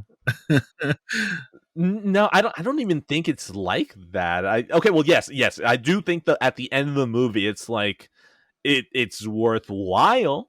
I don't know if it's worth it, but it feels so much with the beating that this movie gives to the entire system. Which, by the way, I just got to talk about the fucking amount of dead people at the end of this movie. I would have never fucking guessed. In a million years, I would have never guessed that this movie has like fucking 12 people dead by the end of it, and I fucking loved every single kill. Um, I feel like after the entire beating the movie gives all of Hollywood, that I feel like the ending feels like it needs to be there because it's like you are a movie and all you're saying is that it sucks. So why are you any different? The ending exists to be like, yeah, no, all of this sucks, but like it's not all downside. Like, look at all of this shit. Like, you guys like some of this shit. So, like, even if, we're being really fucking terrible, and even if Hollywood burns down to the ground the next day, at least there was something that was worthwhile. Again, connecting to the beginning of the movie where, God, I can't remember. Miguel, where Miguel, it's like, I want to do something that'll be remembered. And I feel like that's what it says at the end of the movie, that, like, Hollywood is really fucked, but it at least generated something positive from it. And that's kind of what I like about it. And at least it's no Empire of Light movies cured my depression. So, like, it's just more like, you know what? Even though it was all pretty shitty and it ruined my life, we made a couple of kids happy, didn't we? Yeah, no, that's fair. And like like I said earlier, the first half of this movie is just such a fucking party. It's all just such a celebration and an insane time. But then slowly watching that kind of transition from that to the second half of the movie, which I do think is weaker than the first half. I don't dislike it though. Um, the second half, you just see basically, okay, well, now Hollywood's starting to clean up now, and people can't adjust. And it's an interesting, like, watching that transition happen basically in real time in the movie, and just kind of seeing what happened to these people, like Manny and Nellie and Jack. Seeing basically these three characters, like, I mean, I guess you can make the argument that Manny kind of adjusted, but even he fucking failed at the end. No, but Manny dipped. Like, Yeah, he didn't adjust. He he dipped. dipped. Yeah, he dipped. But yeah, and then certainly Nelly and Jack, they did not adjust No, well at no. all. But yeah, no, and you see that basically playing out. Margot Robbie's great in this, by the way. Like, this is probably my favorite performance from her. I really enjoyed her performance here. I thought she was great, and probably my favorite. I mean, the Tobey Maguire stuff is great. Since we're in spoilers now, that stuff's amazing. Yeah, But we're I think my favorite beyond that, because that sequence is probably my favorite sequence in the movie. I love it. Barbarian the movie and fucking Babylon. I didn't expect it, but um, dude. I was thinking of Under the Silver Lake there the you go. entire That time. too. That was great too. But my favorite shot in the movie is at basically right before we see fucking Nellie dance her way to death. Basically, just her kind of dancing in the moonlight there. As Manny's gone in to go get the money in that guy, she just kind of slowly dances away to her death, and there was something just really great about that shot that I loved. I don't know, it's my favorite shot in the movie. I really liked it. I love it just because it feels like just a quiet Yeah, death. for such a And loud character. considering that they're from the silent Yeah, era, for such a loud character who was so fucking, like, you'd expect her to go down in like a blaze of glory, but nope, that's it. She's just dancing off and getting whacked off screen. Quiet. what I will say though is that I don't understand that relationship at all.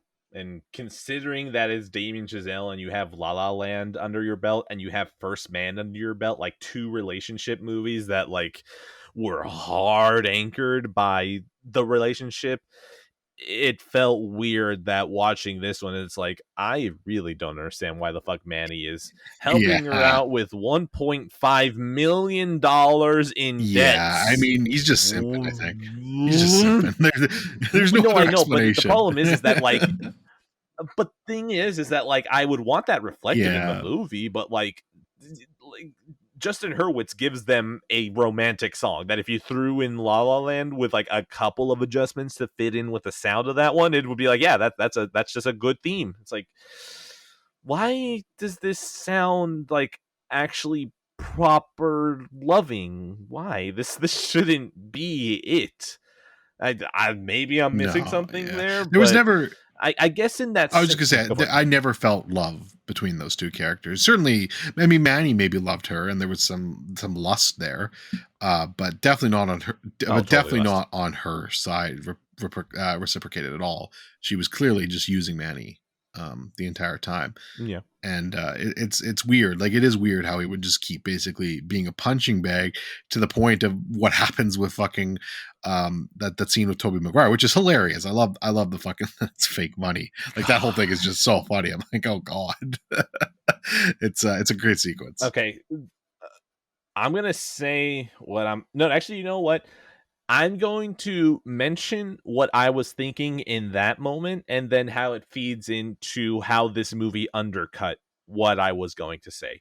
So, that entire scene at his house and then into the underground is like Damien Chazelle watched Boogie Nights and was like, "Okay, Toby Maguire, you remember your friend Alfred Molina?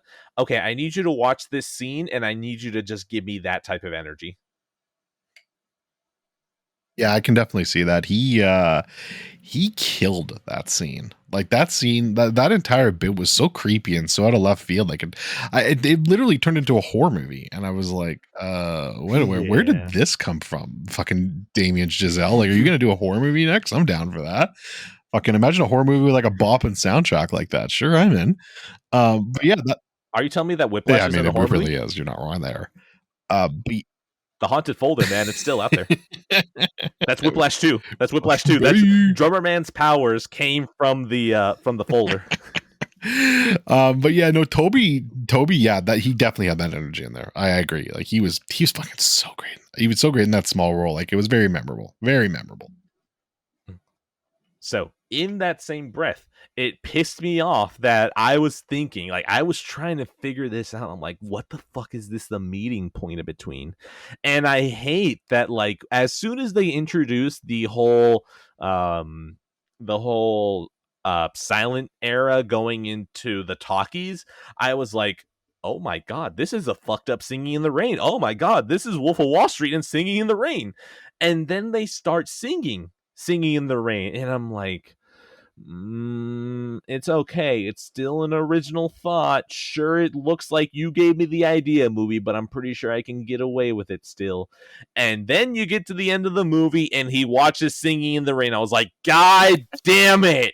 Ah! Thanks. Now it looks like it looks like I'm reading off of the PowerPoint behind me. Thank you, movie. Thank you. I was trying to look like I had insight, and then you just throw it away. I'm like, cool, thanks. But either way, this movie is absolutely the meeting point between fucking Boogie Nights and Singing in the Rain, and I never thought those two movies would ever be brought up in the same breath. What the fuck? Yeah, no, like the singing in the rain stuff is very prevalent for me. I felt the same thing. I was definitely getting those vibes all throughout this movie. And funny, I just watched Singing in the Rain this year. I think you did too, actually, right? Yeah. So Same, yeah, same. yeah, it So was that's why I was perfect. like, how the fuck is Singing in the Rain prepare me for Well, this? and it's so How? funny too because again, shout out to Buffalo the Clown. We make fun of you, but we like you somewhat. Um, but but I'm uh, sorry. but I'm but sorry, but Mac. but but when Buffalo came back, I was like, yeah, this is my favorite Giselle movie. I'm like, you're fucking insane if you think this is better than Whiplash. There's no way. Then I watched it, and I still think it's an insane take. But I'm like, all right, you really simp Singing in the Rain. Like you fucking love that movie. So at least I get the logic now. Like there's logic behind that for me now, even if I don't agree with it. Because yeah, it was definitely it was like fucking Singing in the Rain on LSD at times. Um, Well, I mean, it's and spiked with spiked with something something. because LSD would probably have you a little bit Yeah, chill. so it was definitely interesting, and it was wild. Fucking Babylon. Babylon is very good, and I would need to hear what people take as negatives because the only person that, besides, you guys, besides all the people on the Discord, the only person that I care about their opinions for movies is probably Dan Merle on YouTube, and he got filtered by it. And I feel like I would need him to talk spoilers, because listening to him, I'm just like, was the pacing off for you? Like, that's the only thing I can think of, like, from the way that he reviewed it. And he's like, it feels weird. It feels like totally mismatched. And I'm just like, I'm listening to what he's saying. I'm like, not really. Like, he's talking about what you're talking about, where it's like you're beating a cinema up, but you're also supposed to be kind of sad for the silent era going away, which I don't think you're supposed to be sad that these fucking terrible parties are going on. Like, I don't think I'm supposed to be sad for the fat dude who's getting pissed on and kills a hooker. Like, I don't think I'm supposed to be sad about that. I don't think I'm supposed to be sad um that their industry is dying because they can adapt. Like, I don't think I should be sad about it. It's sad for the characters. I don't think I'm supposed to be sad about the industry itself. So I don't know. I feel like I would need him to go way more in depth for me to understand what is negative about it for him. So I'd love to hear someone who's negative about it. What? Why? Why? Yeah, I So mean, yeah, my biggest Babylon. Oh God, I I love mean, it. my biggest complaints would be, I mean, and again, you know, I think the first half is just it's such a party and it has so much Energetic. energy that Yeah. you kind of, when it ends, you kind of get a lull. And I understand that's on purpose and that's just kind of what happens, but you definitely feel it. Like that, some of that energy is gone. And I still don't think the second half is bad, like I said, but it's definitely not there. And beyond that, it is, But I think no, I know. that's the I agree. point, though, I like, agree. because, like, even the characters are like, "Shit, the No, party's over," and it's like, if you feel like the party's over, like, no, that just means that the movie's getting no, you in the right I position. don't disagree. It was just like, I mean, this is a weird comparison, but it was just like fucking the Ballad of Buster Scraggs. I think that was the movie with from the Coen Mhm, brothers, and the first, it's a bunch of it's an anthology of different stories, and the first one is mhm. just filled with so much fucking energy, and it's so fucking great, and the ones after follow, like they all make sense thematically, and it all makes sense. It doesn't match the energy of that first one, and it just kind of brings it down for me. Again, not that I did not like the second half of this movie. It's still good. It's just that first half is such a high. And then I think beyond that, I think just I do think it is too long. Like I think there is stuff you can cut here. I'm not sure. I think it's just I think it's more. I wouldn't cut out entire scenes. I think everything could just be trimmed a little bit and be a little bit neater.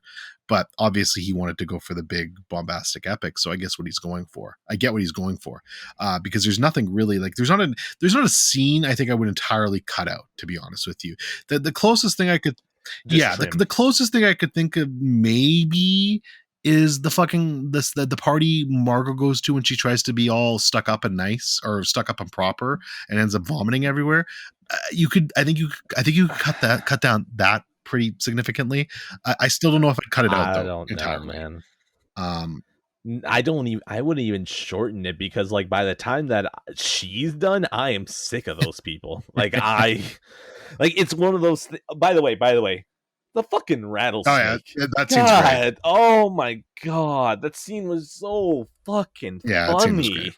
Like, just I it went on for so long. I'm like, "Oh my god, is she actually Yeah, gonna yeah, die?" you didn't know for a minute there until she starts getting fucking the venom sucked out of her, which bonk. But What? Oh my god, dude, that shit was fucking like, it's so that's the thing. I wouldn't want to cut anything in this movie, because it reminds me of why I wouldn't cut a single thing in The Wolf of Wall Street. Both are about yeah. excess.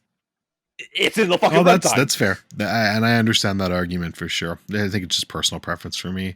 And then the only other thing I would say as a negative, and this is not fair at all, and it's obviously varies by taste because I know you don't feel as high on La La Land as a lot some people do, which I really Okay, look. This is what I'm gonna say, because I sure wanted to sure mention this earlier. La La Land, Handshake, being redone over and over until I'm sick of it. Handshake, The fair. Last of Us. Fair enough. Continue. It's just for me, it's just when you've got like a talent like Damien Chazelle who fucking comes out with Whiplash, which is which should be a top 50 movie of all time for anyone with a film list of salt. So he basically smacks his dick across cinema as his first movie. Is like, here's this for you guys. Enjoy, have fun. And then follows up with La La Land, which I fucking love. La La Land, I think it's incredible, and it's heartbreaking, and it's just fantastic, and it's such a pleasant's not the right word, but it's such a just I just have so much fun watching that movie. I love that movie. Um, when you got those kind of movies with you, and even First Man, which is a very maybe like I agree with you, that feels like the least Chazelle like movie, but still fucking really well done and well made. And again, another movie. He still has the Yeah, musicality to it. That's what I fucking yeah, love about exactly. it. And it's another movie that has grown on me. I actually want to watch it again since I've watched it. So when those are the movies you're stacked up against, it's hard. It gets difficult. And while Babylon, like I said, Babylon is probably going to be my least favorite Chazelle movie. And it's not really a slight though, because the man's very, very talented in everything he's done. And you're just kind of stacking up against yourself at a point. I appreciate how ambitious this movie is though, and how like it's not an easy movie. It's not an easy movie to make. Like this is not a slam dunk movie where he's like, okay, I'm gonna make this is gonna make $100 million back and we're moving on to the next one, right? Like this was very ambitious, and even if all of it didn't stick for me, you gotta admire the balls on this guy, especially for that ending because the guy has showed some major balls with this movie and put everything into it. Just I love this movie because it's just more Chazelle, and everything that he's doing just has a certain beat to it, and that's kind of what I love about it. And at this point, the fact that look, I'm gonna nickname this man Wendy's, okay? Because he's 4 for 4 at this point, okay? Because like there is nothing that this man can do that is gonna get me off this train, and I am happy saying that he is still my favorite director because, like, between Whiplash and La La Land and First Man and Babylon, you look at that entire like just those 4 movies, you got drummer obsessed, you got musical with 2 people with artistic talents, you've got a biopic about Neil Armstrong, and then you have a twisted Singing in the Rain epic. What the fuck is that filmography? This is fucking awesome. No matter what he does, I'm so in now at this point. And the fact that this man is always focused on an ending, now that I say that out loud, I'm terrified because it's like, oh, okay, please just don't M. Night Shyamalan, where you're like, it's always about the ending, where M. Night Shyamalan is it's always about the twist. Like, please don't go too No, far. But by like, this point we would have seen a crock already. Like even if you're not a fan of Babylon, I don't think anyone would call it a bad, like just like an outright bad movie. Although the reviews have been mixed, so fucking I don't know. I yeah, guess a that's what lot I'm of people saying. are, but Like, there are people yeah, who, yeah, yeah, that's I what I'm don't, saying. Like, that's why I'm yeah, like, no, even like Dan Merle. Dan Merle was like, on a technical level, a whole bunch of this is good, but like, I don't think I don't know if he ever says good or bad, but I know he's like, I did not like it. I'm just like, yeah, it's weird. how? The Like, the what reviews is it? surprised me, right? Like I think The Whale on Rotten Tomatoes was like 67%, 66, 67%, something in that range, which is still considered positive. And I'm like, yeah, I could see that. And like Babylon, I was like, yeah, that would make sense to be about like 70 maybe. Like that's where I would expect that. But it's like fucking what is it now? Actually, I'm curious. I'm gonna check quickly. Here's the thing. I buy more of people not liking the whale, more of just Yeah. because there are just some people who are Oh, I not going to agree. vibe with okay, it's his most positive movie, Yeah. but let's just be honest, it's still like overwhelmingly a Yeah, negative vibe. absolutely. It's 55%. Like that lower than The Whale and lower than all those movies, and it's weird to me. I don't really get that 50% audience score too. So it's definitely mixing people, Man, that's and I it. don't. This Okay, shitty new look, I hate Netflix to movie, invoke this it, shitty but new Netflix movie with fucking Christian Bale that by that director, I forget what's his name, fucking Scott Cooper. That's apparently boring as shit. Is 66% on Rotten Tomatoes. Like I don't. are you shocked No, though? Are you shocked no, though? but like I just don't. I That's just what happens sometimes with good with okay, but here's the thing. Here's this weird thing because I'm about to probably right. contradict myself.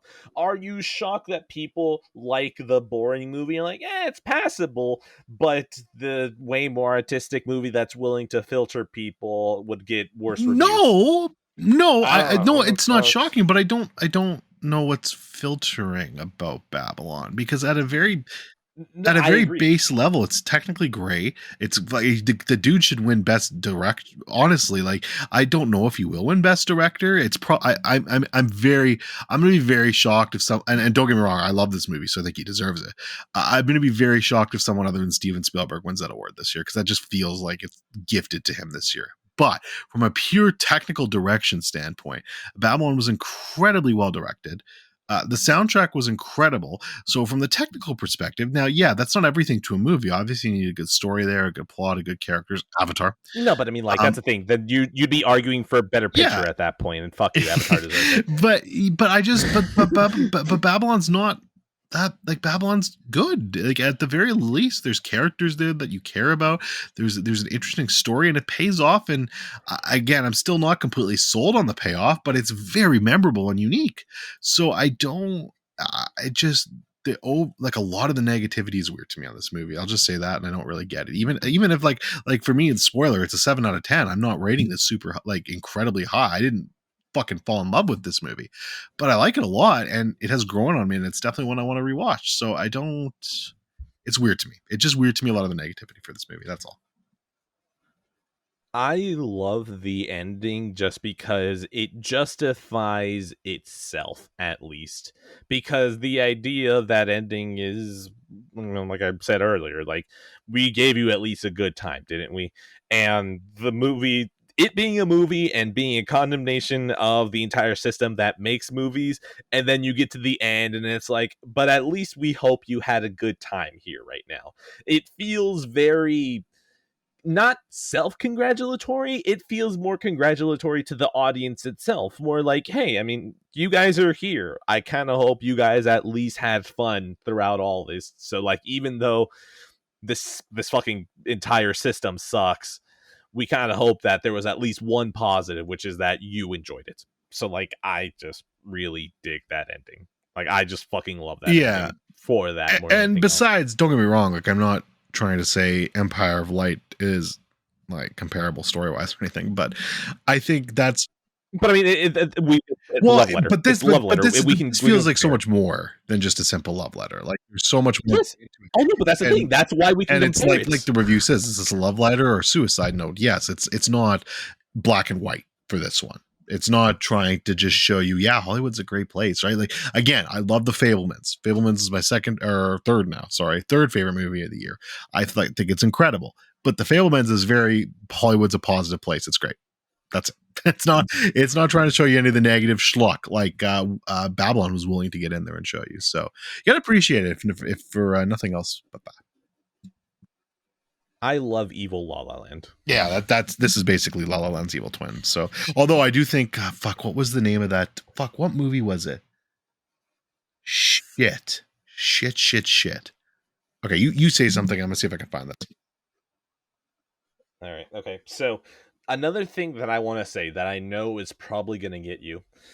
I don't know. I didn't really feel like I liked Margot Robbie's performance that Huh? Okay, much. that's interesting. Like, I felt like this is anyone who's like, "Oh man, her performance is great." I'm just like, I don't know. It just kind of feels like she's Margot Robbieing.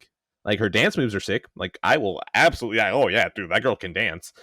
But I don't know. Her performance was fine. I understand.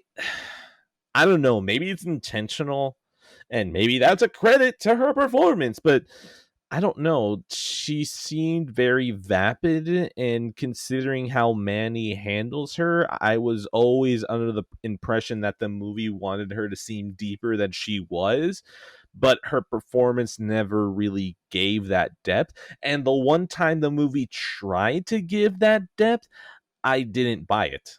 Like, I don't know. I didn't. I feel like it comes down to her performance because I don't think it was anything in the writing that was weak. I just feel like she didn't sell it to me. The crying sequence is impressive, but I don't know. I just never bought her entirely, which is weird because, like, when I think of I, Tonya, like, I still think I, Tonya is probably her high watermark because I never questioned that shit at all. And I think she just maybe she should be typecast like because like I her as the party girl, yeah, the extra depth. I don't know because like I Tanya, like she plays a Goodfellas-esque character in I, Tonya. She plays a shitbag that, like, at least you understand and you're kind of compelled to watch. But, like, I don't know if you really care about her. I don't think I cared about her in Babylon. So, like, whenever she died, I was like, oh, man, that's going to affect Manny. And that was it. Also, shout out to the symbols of the silent era of being Brad Pitt and Margot Robbie both just dying. And this is fucking great. I love the second half just reading them as symbols of the silent era. And then when they both die, I'm just like, perfect. Yeah, I don't know. Her performance just worked for me. And you know me, I'm not a Margot Robbie fan at all. I think she's actually pretty overrated. I don't know if I've ever loved one of her performances before. This one just hit for me though. I'm not sure why. I just found obviously she plays the party girl really well, but there was just enough scenes in here that made me care about her insanity. And just how much it felt like she wanted to sacrifice. She would sacrifice literally anything, including her own life, just to be able to live this dream of hers. And even when it goes to shit, and even when it's clearly not working out at that point anymore, she's just so stuck in this rut and stuck in this past that she's willing to do basically anything to keep trying to live it, fucking up with the gambling and everything like that too. On top of it, like she's just a complete fuck up. So I can understand what you're saying. I don't know, it just worked for me. And then on a separate note, it was the La La Land's evil twin. I knew I had seen this on a review somewhere on Letterboxd. So I was like, oh yeah, there it is. It's Mulholland Drive. That's just like, yeah, okay, there we go. Yeah. Okay. That as soon as you said it right now, I was like, oh my god, I did read that too. What is it? It's from Mulholland Drive, so which I think is also suitable. Perfect. But yeah, no, Babylon absolutely could be read as La La Land's evil twin as well. Okay, Mulholland Drive is La La Land's evil twin if it got really into hanging out with the art kids. Yes, yeah, there we go. That's you gotta get that Lynch factor in there, which is always gonna fuck things up more. Can you believe it? It is a Friday once again. Beautiful. That's a great impression. Love you, Mr. Lynch. God, I hope we get one more movie before he goes, man. Such a talent. He has to be hiding something. I feel like there's going to be one he's going to cook up before he goes. I mean, he's acting and stuff, so I feel like he can cook up one more before he goes, but we'll see. What's he cooking over there? What you cooking, Mr. Lynch? What you cooking? What's he up to, man? What's he doing? Yeah. That is one of my favorite lines. I don't know why. Just like that's one of my favorite things. It's good. I need to use that more often. What's he up to, man? What's he doing over there? Hold up. Let him cook. Of course, I meant Lalo from Better Call Saul. Great show. Like, what's he up to, man? What's he doing? What's he doing over there? Yeah, if we kill it and give scores now, we can get under 3 hours. So 7 out of 10 for me. All right. Babylon Steelbook 4K on the shelf, please. Perfect. Look at that. Under 3 hours once again. Barely, but we made it. Wonderful. Avatar 2 for the shelf.